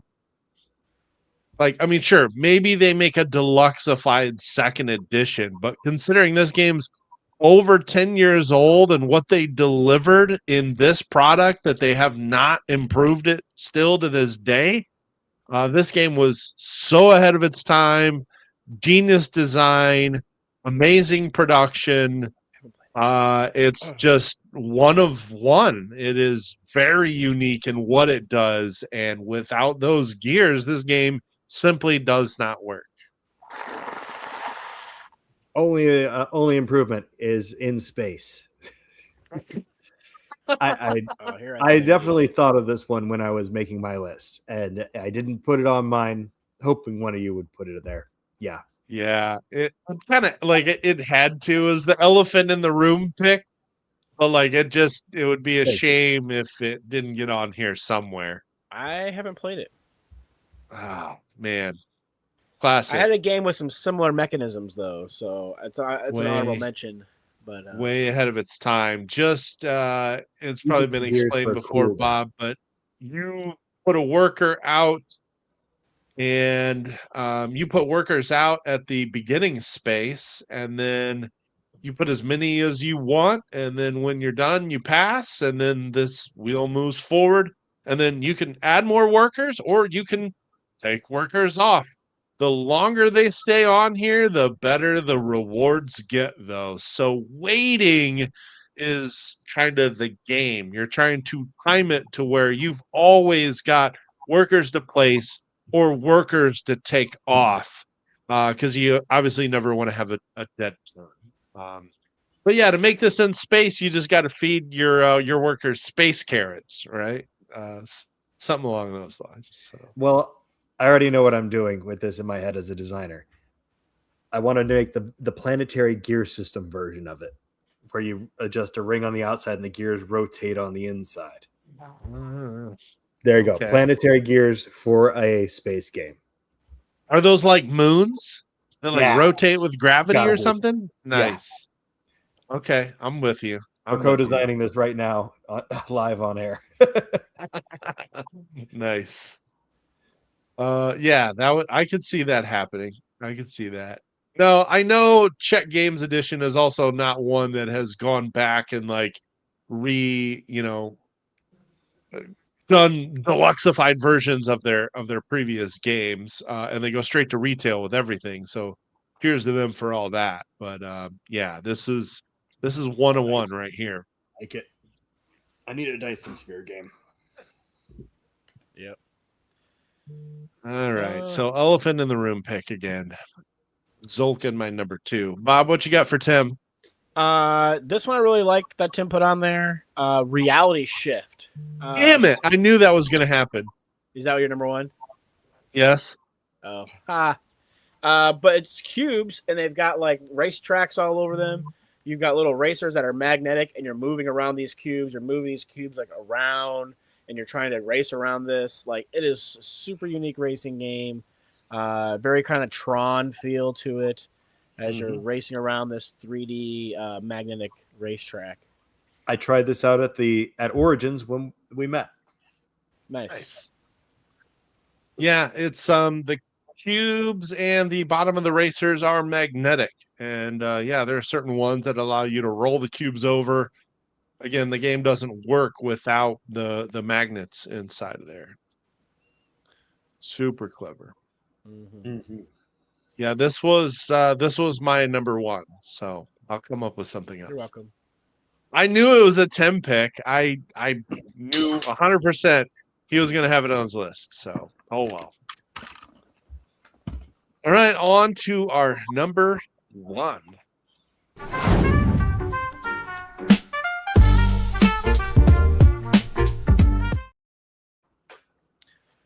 Is my number 1 necessary? No, because it's literally an expansion to the game itself. But this expansion makes this game so much cooler. It's such a clever component. I'm giving Mike a second to do a bunch of typing because I can see him getting ready. And yep, he nailed it. It's the Anachrony Exosuit Commander Pack. These things are fantastic. They're all different shapes and sizes for each faction that you have. And as you go out into the world that has been devastated by this meteor impact, you can't just walk out there. You're going to die. You got to power up these exosuits. So you're going to take your workers and you're going to stick them down inside there. And the thing is there's a bunch of different types of workers. There's engineers, scientists, what are the CEOs and geniuses. And they have little icons on the top of them. And so as you slide them into the exosuit, that icon stays up so that you can see what type of worker you have piloting. There you can see the slots there, but they don't have any like actual. I'm looking for one. I'll find one. Just keep scrolling like left or right up on the picture itself. So that way you get the bigger version. It's easier to see. Anyways, but I just think that's just super cool way to implement these exosuits. It looks great on the board. Very thematic, and like I said, the fact that it keeps like there you go. It keeps the little icon up top, so you know, hey, look, there's scientists piloting these exosuits. So when you put them on the board, you get the special effects according to the class that they are. But yeah, like it's one of my favorite games of all time. Do they all come amazingly painted like this one? Sadly, no. They're just great. They have different colored bases, but yeah, they're not painted to that extent. Funny you ask, because my number 1 is painted exosuits. No, I left this one for Bob. This makes the game. Otherwise, you're putting a worker chit on top of an exosuit chit. It's pretty lackluster. But these things it just feels so cool to be like, whoa. It's like you're actually like lowering this guy into this exosuit, and he's just gonna go out there and stomp around. And yeah, this game is fantastic. It's the only way to play this game. Yep. Yeah, there you go. Man, I need to find somebody to paint my exosuits.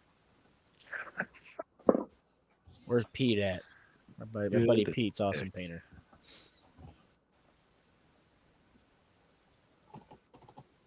Nice All job. right. Good choice. Thanks, sir. All right. Let me tell you how I really feel, Jim. I do not have the Chrome edition, but Thunder Road's Vendetta. Yeah. First of all, just a great. They've captured the Mad Max feel of this game. Yep. And I love. And I do really wish I got the Chrome edition, but at each of the game conventions I've been to, that by the time I get around to it, they've sold out. And I've already got my own copy, so I talk myself out. But what it has is game boards that you're going down a road. Yes. Oh, that's beautiful. You're going down the road, and necessarily you're going to be on one tile, and you're going to be going to the next tile. And then the next round, I'll just flip this one over for the demo here. The next piece fits on. As the game progresses, these keep going over and over till you get to your finale. And I think that's a brilliant way to make efficient use of the table space. Of course, we could play this on an 8-foot table with them all lined up in a row, but they chose to give everyone with just a simple kitchen table the same ability to play. Yeah.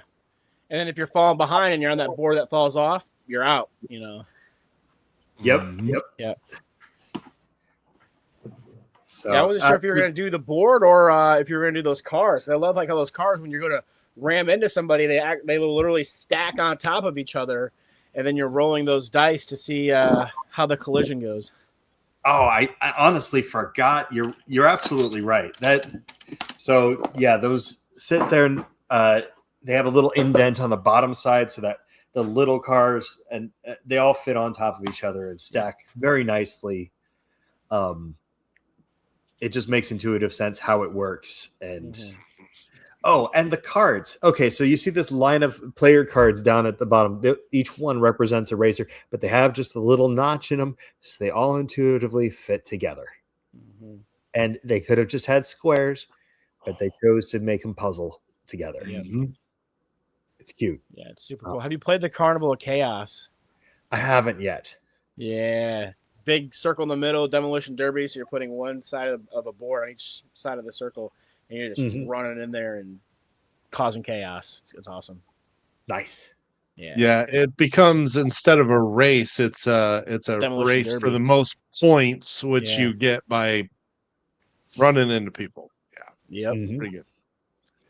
Yeah, I enjoyed that expansion. And they've just done a great job of capturing their theme to immerse me in it.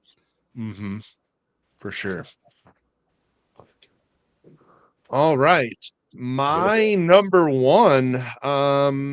This is I had to take out Reality Shift, so this was an honorable mention. But I am not mad about this becoming my number one, because without a dice tower that drops dice into 4 quadrants, you could not play The Spill from Smirk and Dagger Games. Nice. We actually had the pleasure of having the designer Andy Kim on our show before, and he said that he actually designed that dice tower first and then tried to figure out a game that would work for it. And he did, because this is a cooperative game where oil is leaking out of this thing. And so you're going to drop dice into this dice tower.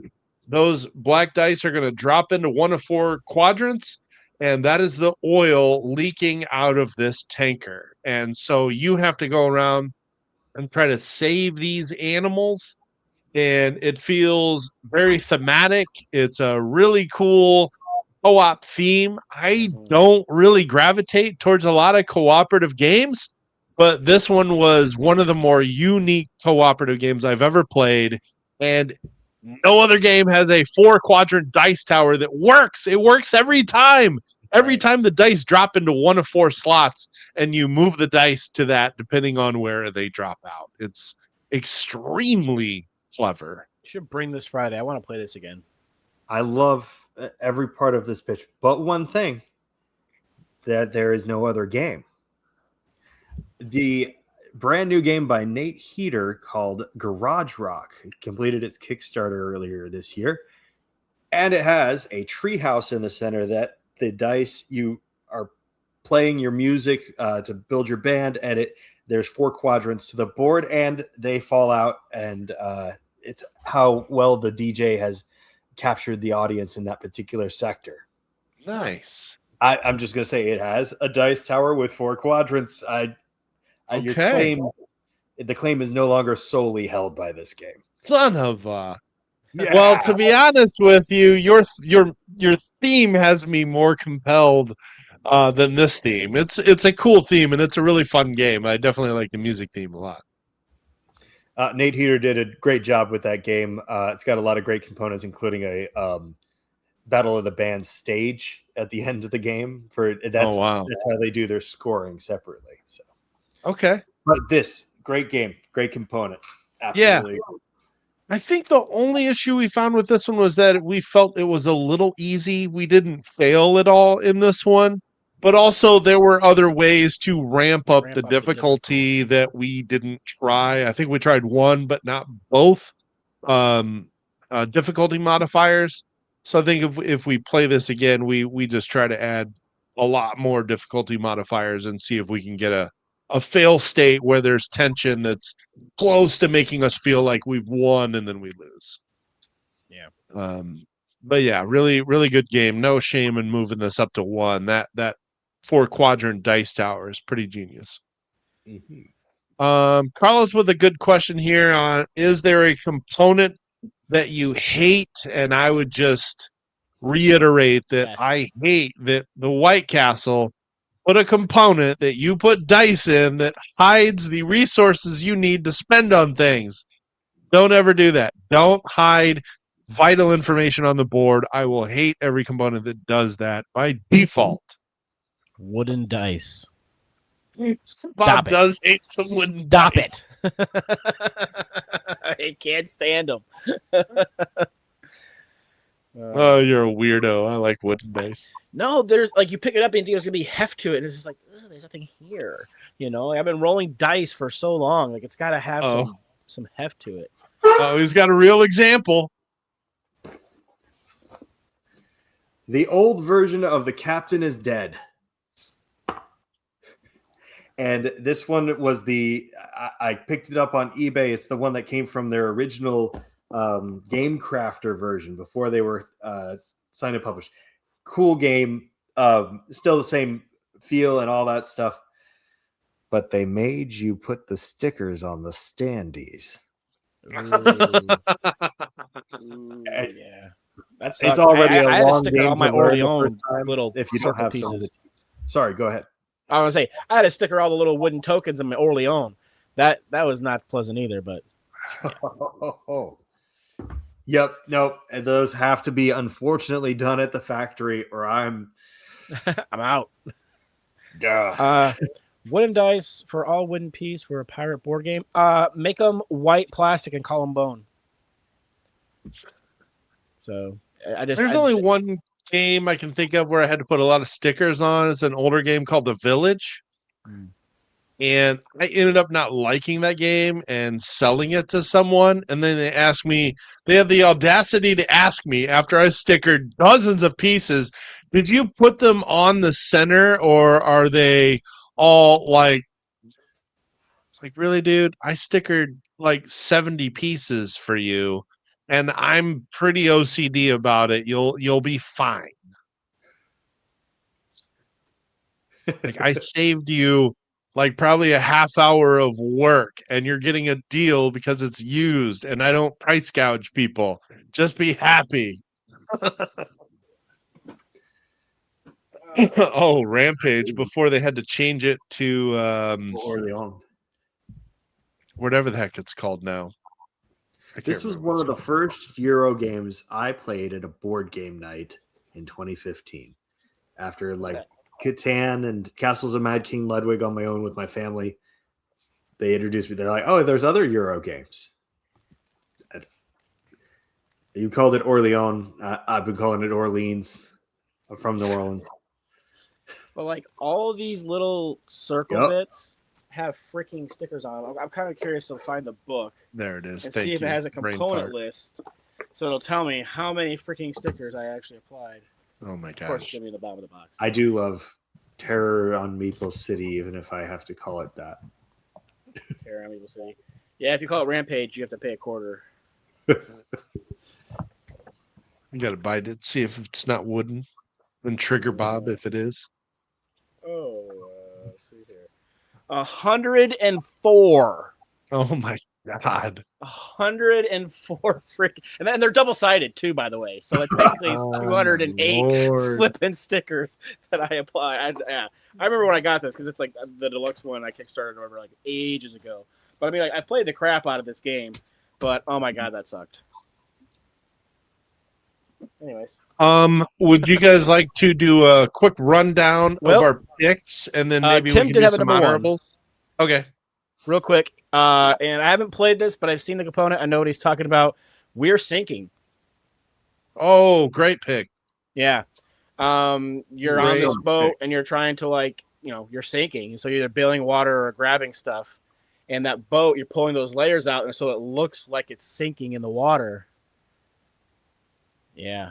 Oh, Yeah, this boat has layers, and every time you gain water in the boat, you pull one of the layers off, so it looks like the boat is sinking further into the water.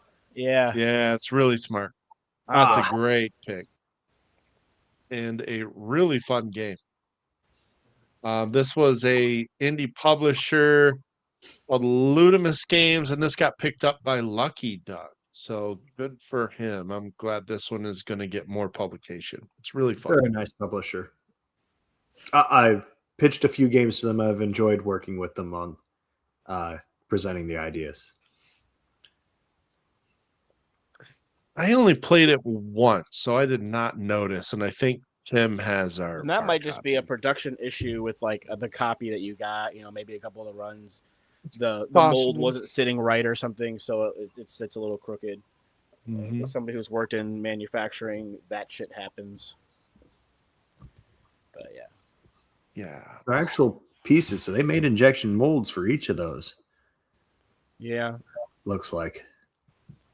Yeah.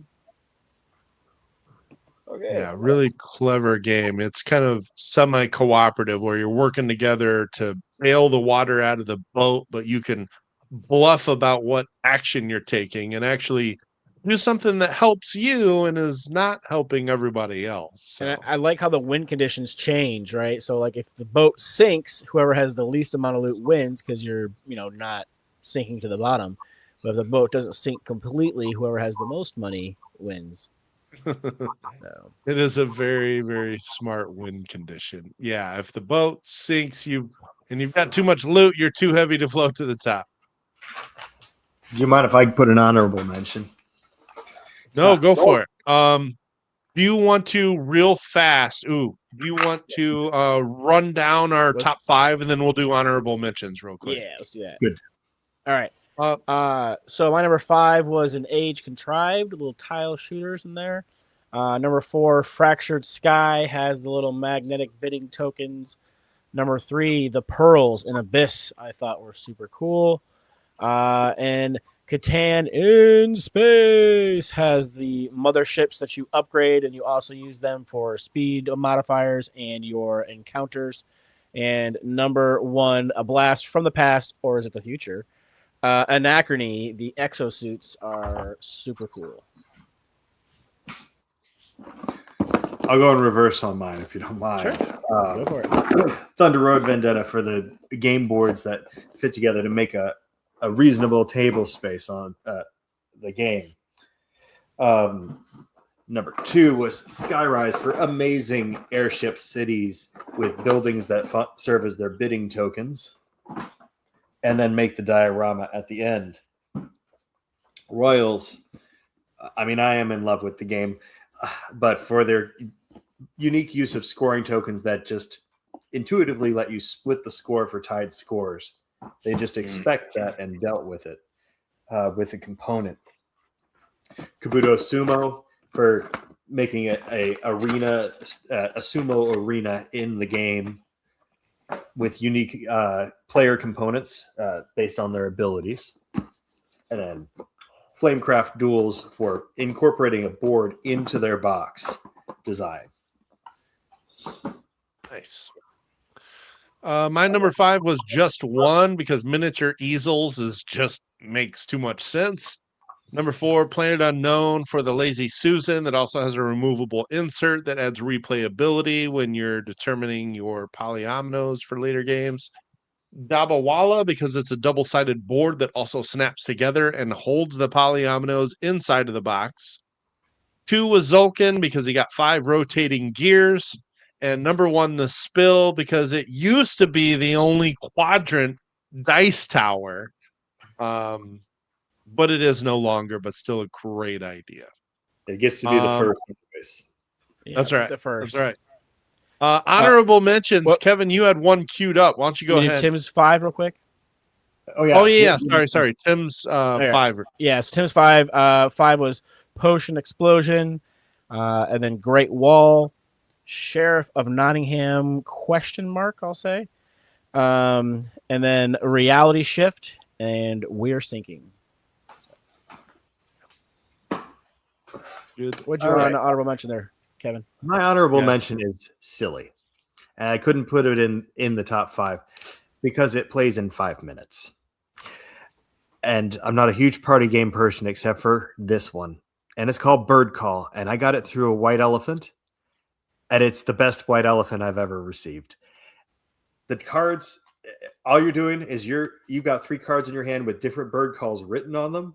And you literally make the bird calls, and the other people at the table might have the matching card, and they're also trying to make the bird calls. It's complete chaos as there's a table of people all cawing at each other.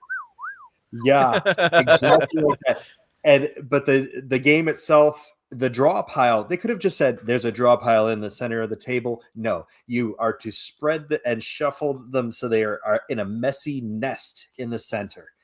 And I think that's cute. And it didn't have to be. It's a 5-minute game, and they still tied in their theme with the draw pile. That's funny. It's wild, crazy fun for filling in 5 minutes when you're waiting for everyone else to finish, and completely makes scoring anything else in the same room impossible. Right. That sounds hilarious, and I need to play this now. It is. It's just the best little game you can buy this year, I think. One of my honorables I wanted to mention, I got bumped for Age Contrived because when I noticed Tim didn't have it on there, I bumped this one. But I don't know if you've played Gutenberg, but not only does it have the little letter blocks like that you would see like in the old type newspaper things, it also has gears on it like Zulkin does. And as you're rotating those gears, it rotates the other ones, and you're trying to line up all those abilities and resources and stuff. Like, I really enjoyed this game. I've played it a handful of times. I wouldn't mind playing it again. Mike's got it pulled up there. I don't know if he wanted to share with the class. But yeah, so you have those little block letters, and you're trying to do contract fulfillment. You're working on your skills with your like calligraphy, your leather working, and things like that. You're collecting paint for different colors.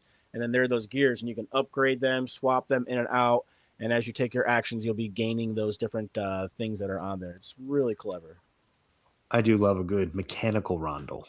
Yeah. Are those pinned to the board? So no, there's little pins in the middle, and then the gears are hollowed out, and so they swap off and on. Yeah. There's a game called Coloma that used a magnetic pin, so the gear snaps to the Snaps board. in place. Yeah. And it means that it will never wear out. Right. I thought that was smart too. Mm-hmm. Huge production problem for importing through customs, but What do you don't have want in magnets. here? Yeah. I had a couple other ones too. Super basic. Just kind of been hyped on this game since we got to play it with our friend of the show, Brandon Young. Power Vacuum has a really has a really neat like board where you've got all these like all like the people around the outside who are trying to gain control, and there's a magnetic like 2 ends of the string, and it's like, and the power it's a trick taker. So whoever wins the trick is just going to gain power. Whoever plays the lowest card is going to siphon power from one end of that power cord to the other end of the power cord, and then that person will gain the power. So that's the basic version there. That's got the just I'm looking. circles. But the deluxe version has like the magnetic with the string. There you go. It's a semi one that doesn't have the dual layer on it. But yeah, so then once you siphon power from one to the other, you get to pick up one of those ends and transfer it somewhere else. And it's just a really neat kind of like push and pull on like, am I trying to take the trick? Do I want to manipulate that board and suck power from one person to the other? Because you're also kind of bidding on who you think is going to have the most power at the end and the least power at the end. So of the hand, I should say. But yeah, this is a really fun one. I'm hoping to play this Friday. I put it in our request of our lineup for our game night Friday, so hopefully it's the table. This is a very limited production. It's one of the more unique trick-taking games I've played, and I had it on my honorables too. Just that magnetic thing that represents that you're siphoning power from one side to the other. Very, very clever. Yep. And, one of probably the most unique trick-taking game I've played. I can't wait to try this again. It's hard to get. Yeah, I had to trade my raw to get it, but I think it was worth it. Because I got the big bougie version. I got the wooden statue bits that you build. I got the dual layer board with the magnetic thing in it. So I got all the stuff. Yeah, quit rubbing it in. No, I'm just glad we'll get to play it. It's really fun. Yeah, I'm putting it on my list. Nice. Yeah, it's tough to get. They've had a couple print runs, and like the second one went fast. But it is a very cool trick taking game if you can get your hands on it. Looks like it's running $80 on eBay. Yeah. Oh, what is this? That's why I figured I could trade my raw. Raw is pretty rarely available. Noble Knight now has some copies available. Okay. Before I get sidetracked and end up with a copy in my cart. I've done that live before. Literally add stuff to my cart. I'll just leave that tab up. Okay, so let's see. Here's an oldie but a goodie that I think is a smart component. And how about the volcano from Downfall of Pompeii? Yeah. I mean, how much different would that game be if you weren't chucking people into that volcano? And that is so simply just like a conical shaped plastic that like notches into the board, chuck people into it. That's all you need. I'm intrigued because Fireball Island has chucking fireballs down a mountain terrain. It's a vacuum formed board with little channels in it, and the marbles roll down out of the mouth of the statue at the top of the board. 1980s board game style is my right game set. I got that kind of this version. Yeah. And that's oh yeah. Get to hear all those bits rattling around in there. Yep. I did not get a band around this one, and it's going to be a mess. But I got it originally when my kids were younger. While reading, it's dramatic when you're dropping the fireballs through the terrain. So I'm interested in this other sacrifice the villagers to the volcano. Well, so Downfall of Pompeii. Finally upgraded my bag into it to one of these. If you're looking for bags, the Eschaton folk have really nice flat bottom bags. They have a good deal on them at their booths. They're at all types of conventions. Look them up. Good people. But hey, Evan. Hey. But so this is the volcano, but then it just. Boop. Oh, what material is that? That's a plastic. Okay. Yeah, it's plastic. Yeah. I was like, who's bending the cardboard? Oh my god! No, it's plastic. And it says on the board, and then as like the lava runs people over, you pick them up and you chuck them inside the volcano. It's very satisfying. I want to make a huge version of it, like because have a big vinyl board, and then take pieces of foam, like a noodle, and you can cut it into pieces and make the little pieces out of that, so you can like walk up and like chuck somebody into a volcano. That'd be super satisfying. If you haven't played this yet, I feel like this is the evergreen that doesn't get talked about enough, but this was a 2004 Mayfair Games release, and you're basically you're recreating the eruption of Mount Vesuvius, and so you're putting people out onto this board. You're drawing from a deck that shows you what buildings you can put your players in. After you've drawn too many omen cards out of a deck, you switch to a Volcano. different phase where you take your people out of here and they have to escape. Yep. The number of people you can get out, that's your score. So the more people you can get in and then successfully move out of Pompeii is how you win this game. It's very clever. It's very thematic. But yes, you're also populating lava out onto the board. And if tiles. yep, and those tiles, you get to determine where they go on your turn. And if you drop them onto other people's meeples, you get to drop them into the volcano, which is super satisfying. Instant. It is the unspoken evergreen game. It's great. Really good family game too. Is that what I like to say? It's the tragedy of Pompeii and a family fun game. Yes. Yes, Evan. So Evan was a very gracious early play tester of Red Rainfall, the Mars game, and I'll remove my camera back up here so you can see the latest version. Cities of Venus is Red Rainfall's current iteration, and so that's a big token, a version of the small tokens on the board that also light up just like it does if you use small little things. So we have this arc that moves around the board during the game to change what things are available on the market. So the market is actually all the card. It can be all the cards on the circle eventually, and it changes each turn what's available. And we refill that as the game goes on.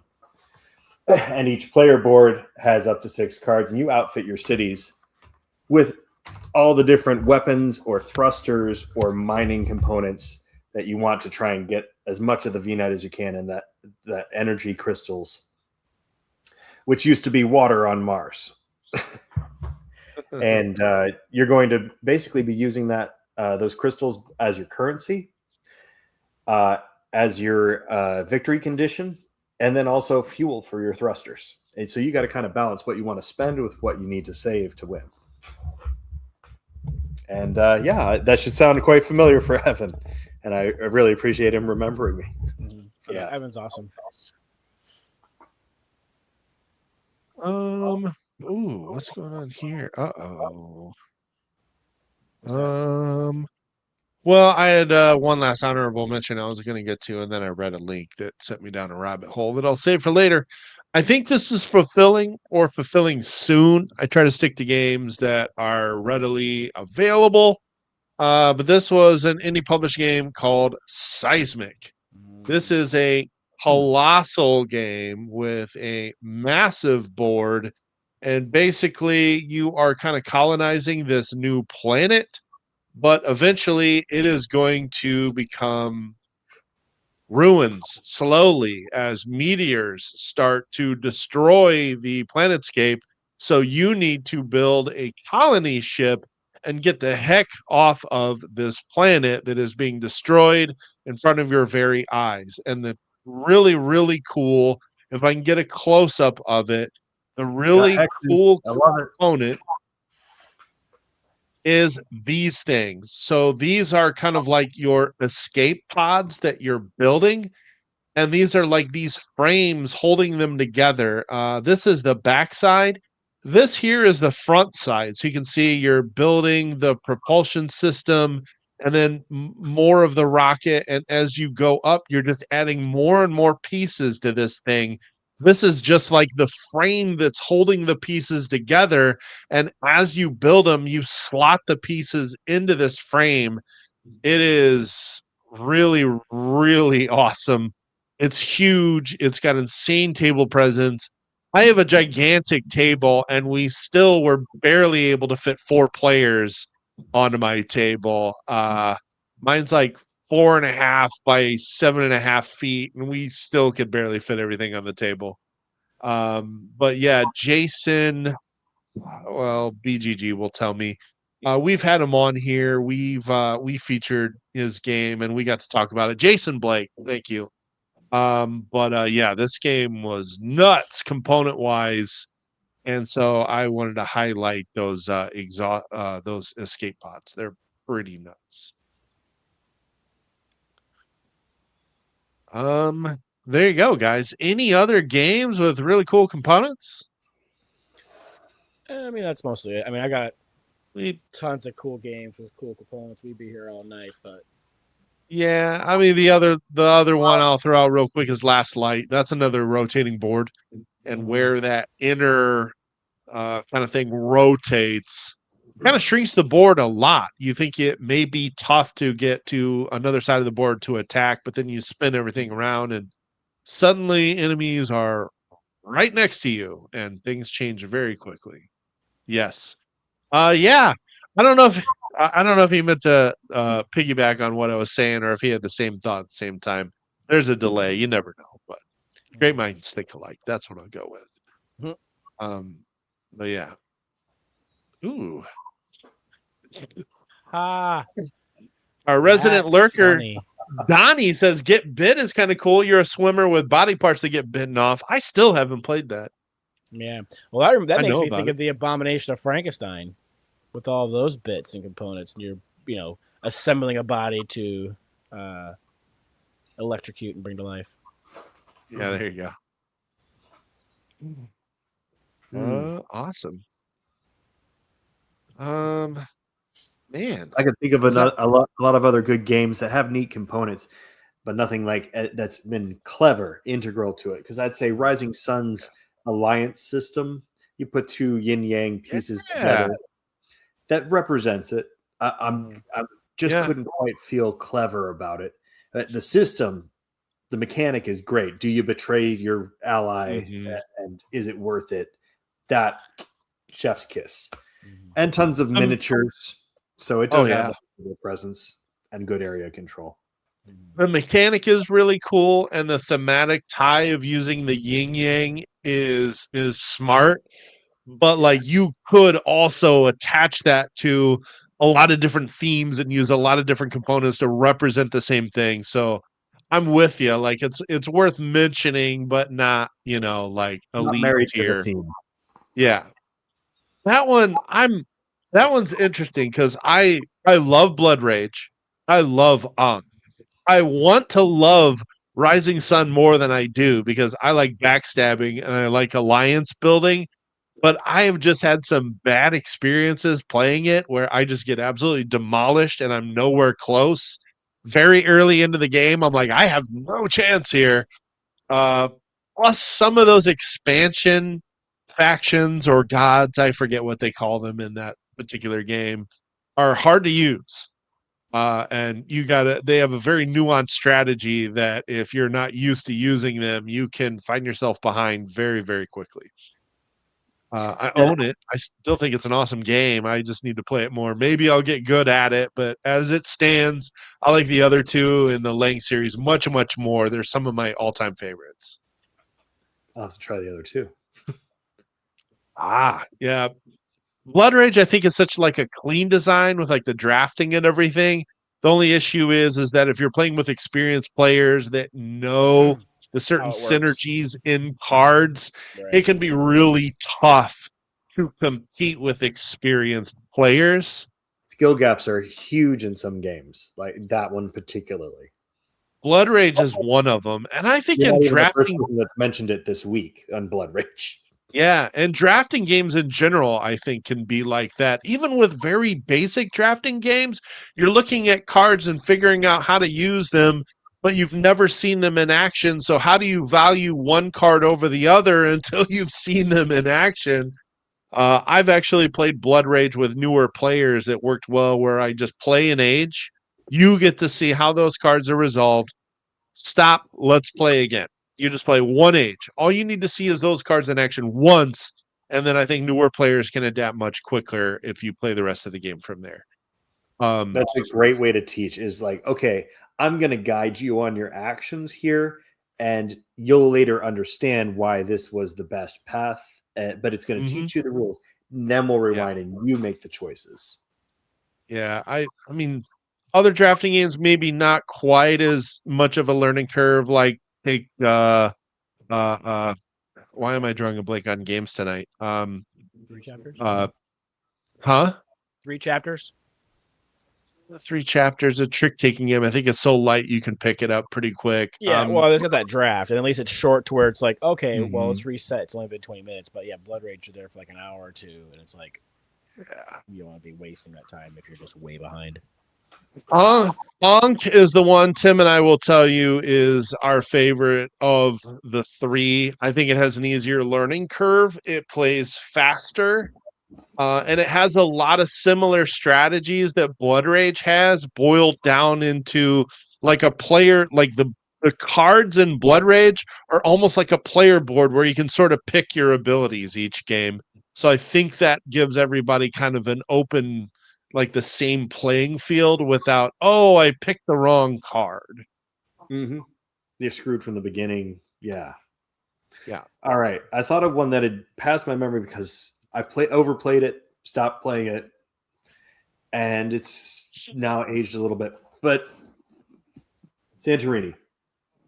Yeah. This game has you're stacking buildings on the island and your characters move up and over them. It's simple, and it couldn't be played without those buildings. Thanks, Kevin. I think it has some very clever ways of making it very thinky when you do the more advanced cards, and really appreciated that they just have a teach. It's like you're going to play a very simple first game with no abilities. Everyone has the same rules. Then you're going to play with some simple abilities, and it's going to really change the dynamic as you consider what you can do versus what they can do. And did you feel like it was balanced or not? But there is a skill gap in that game also. Someone familiar with it is going to absolutely school someone for the first 3 games at least. You're right. I played the first edition like a little bit when it first came out, and then hadn't really played it since. And then I had Wes Todd over, and he showed me what's the new one, Pantheon. I think so. Pantheon. He had played it a lot more than me, and I just got absolutely demolished. Like, we kept switching up the different gods and the different powers and the different in-game goals and stuff, and I think I lost like 6 times in a row. It wasn't even that close. Yeah. It's fun though. Mm-hmm. It's the kind of game that has enough replayability and it's quick enough where you're just like, okay, whatever. I lost a 10-minute game. Let's go again. Yes. That's a good one. I didn't even think about that one. I had to turn it. I was like, okay, let me look at my shelves. What did I miss? And yeah, definitely that. Yeah, without going back through my BG stats, I think that's all I could come up with. Kevin, it was awesome to have you on the show. Finally, man. Hanging out with you.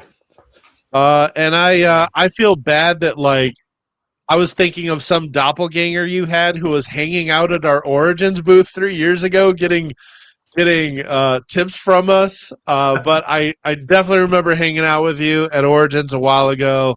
It's been a long time coming getting you on the show, and it's been a pleasure. Oh, well, thank you very much. I don't mind being remembered under other aliases. If other people are representing me, that's right. More me. Great. As long as you left a good impression, right? Thank you guys so much for having me on the show. Really loved this time. Love just sharing the games with you guys, and hope some people that are watching will come to our convention. Once again, charitable nonprofit in October for board game days, and Knoxville Protospiel. Camera down. Also run by the charitable nonprofit in April, and Cities of Civil War on Venus, part of the Cities of Venus series of games, but one continuous story, different mechanics each time. Right. Kickstarter this summer. Nice. Hey guys, I am all of these links are in the description or they are in the live chat. Kevin's got both of these on tabletopevents.com. And you will definitely see us previewing Cities of Venus Civil War when it is ready for crowdfunding. We're in real good with James from 10 Robot Games, and when we heard that he had signed your game, we were pretty excited, and I'm happy to hear that we're getting close to seeing the finished version, and I'm excited to check it out and let everybody know how it is. I think we've got those components all frozen. I've got tiny mechs that'll be made out of press board, ready to go. There is a Kickstarter page for Civil War on Venus available right now. Just search on Kickstarter Civil War on Venus, and you can get reminded when we do the actual launch page on it. Nice. And I'm sure Mike's working on throwing that in the chat right now too. So it'll be. I am. I'm looking for that. Yeah. And we'll have. Oh, I see. Okay, so my bad. They have changed the name. So on BGG, they still have it as Cities of Venus, Civil War, but it is officially Civil War on Venus, which I actually like. I think that's a better name.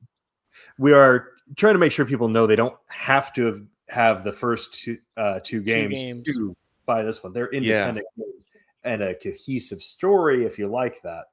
Right. We have the Chronicles of Venus too, which is just whatever stories are made up.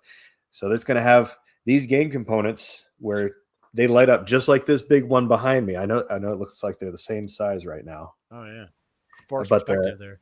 The lights go inside. Wow. And of course, you have the rings around the bottom, so we don't have to have batteries and everything. But if you want it, you can get wild. Yeah, like me some fancy bits. Thank you, guys. No, that I think it's smart that you guys have decided to move it into the direction of calling it Civil War on Venus. I always think of those Valeria games by Daily Magic, where they made so many of them. I don't even know which one is which. If you get too many games in the same universe, people start to forget which game is which. So I think that's smart to kind of pivot early before he's got like 10 games in the Cities of Venus universe and people start to forget which one is which. So look at this thing. Wow. That's the biggest 3D print I've done. Took 4 days. That is nuts. I can't wait to hear how much it's going to be to ship that to us. You know what? We'll put it on the. We're definitely putting the STL file for anyone with a 3D printer in the Kickstarter campaign. You all can have one just as big as this too. It's got one of those ribbons that you see TikTokers in the background have, and a car jump starter battery. That's how I'm doing it. It's that simple. Nice. Yeah, 6-player skirmish. If this sounds like something for you, definitely click this link that I've put in the chat. I can't wait to check this out. Thank you so much, man. Awesome. Well, Kevin, unfortunately, we had you on and Tim couldn't stay with us. Well, so that means we got to have you back so that you can get the full experience of hanging out with Tim. And it's probably good timing. We'll do that when your campaign goes live this summer. Absolutely. I'm in. Thank you so much. Heck yeah. Awesome. Well, thanks everybody in the chat for tuning in tonight. You guys always make this a pleasure to do every Wednesday. Don't forget to like and subscribe. Check out all the things that Kevin's doing over there. It's trust me, it's way harder than anything we put together every Wednesday. But all the links are in the description and in the chat. You guys are great. Thanks again for the board game rundown. I was Mike. Bob. Kevin.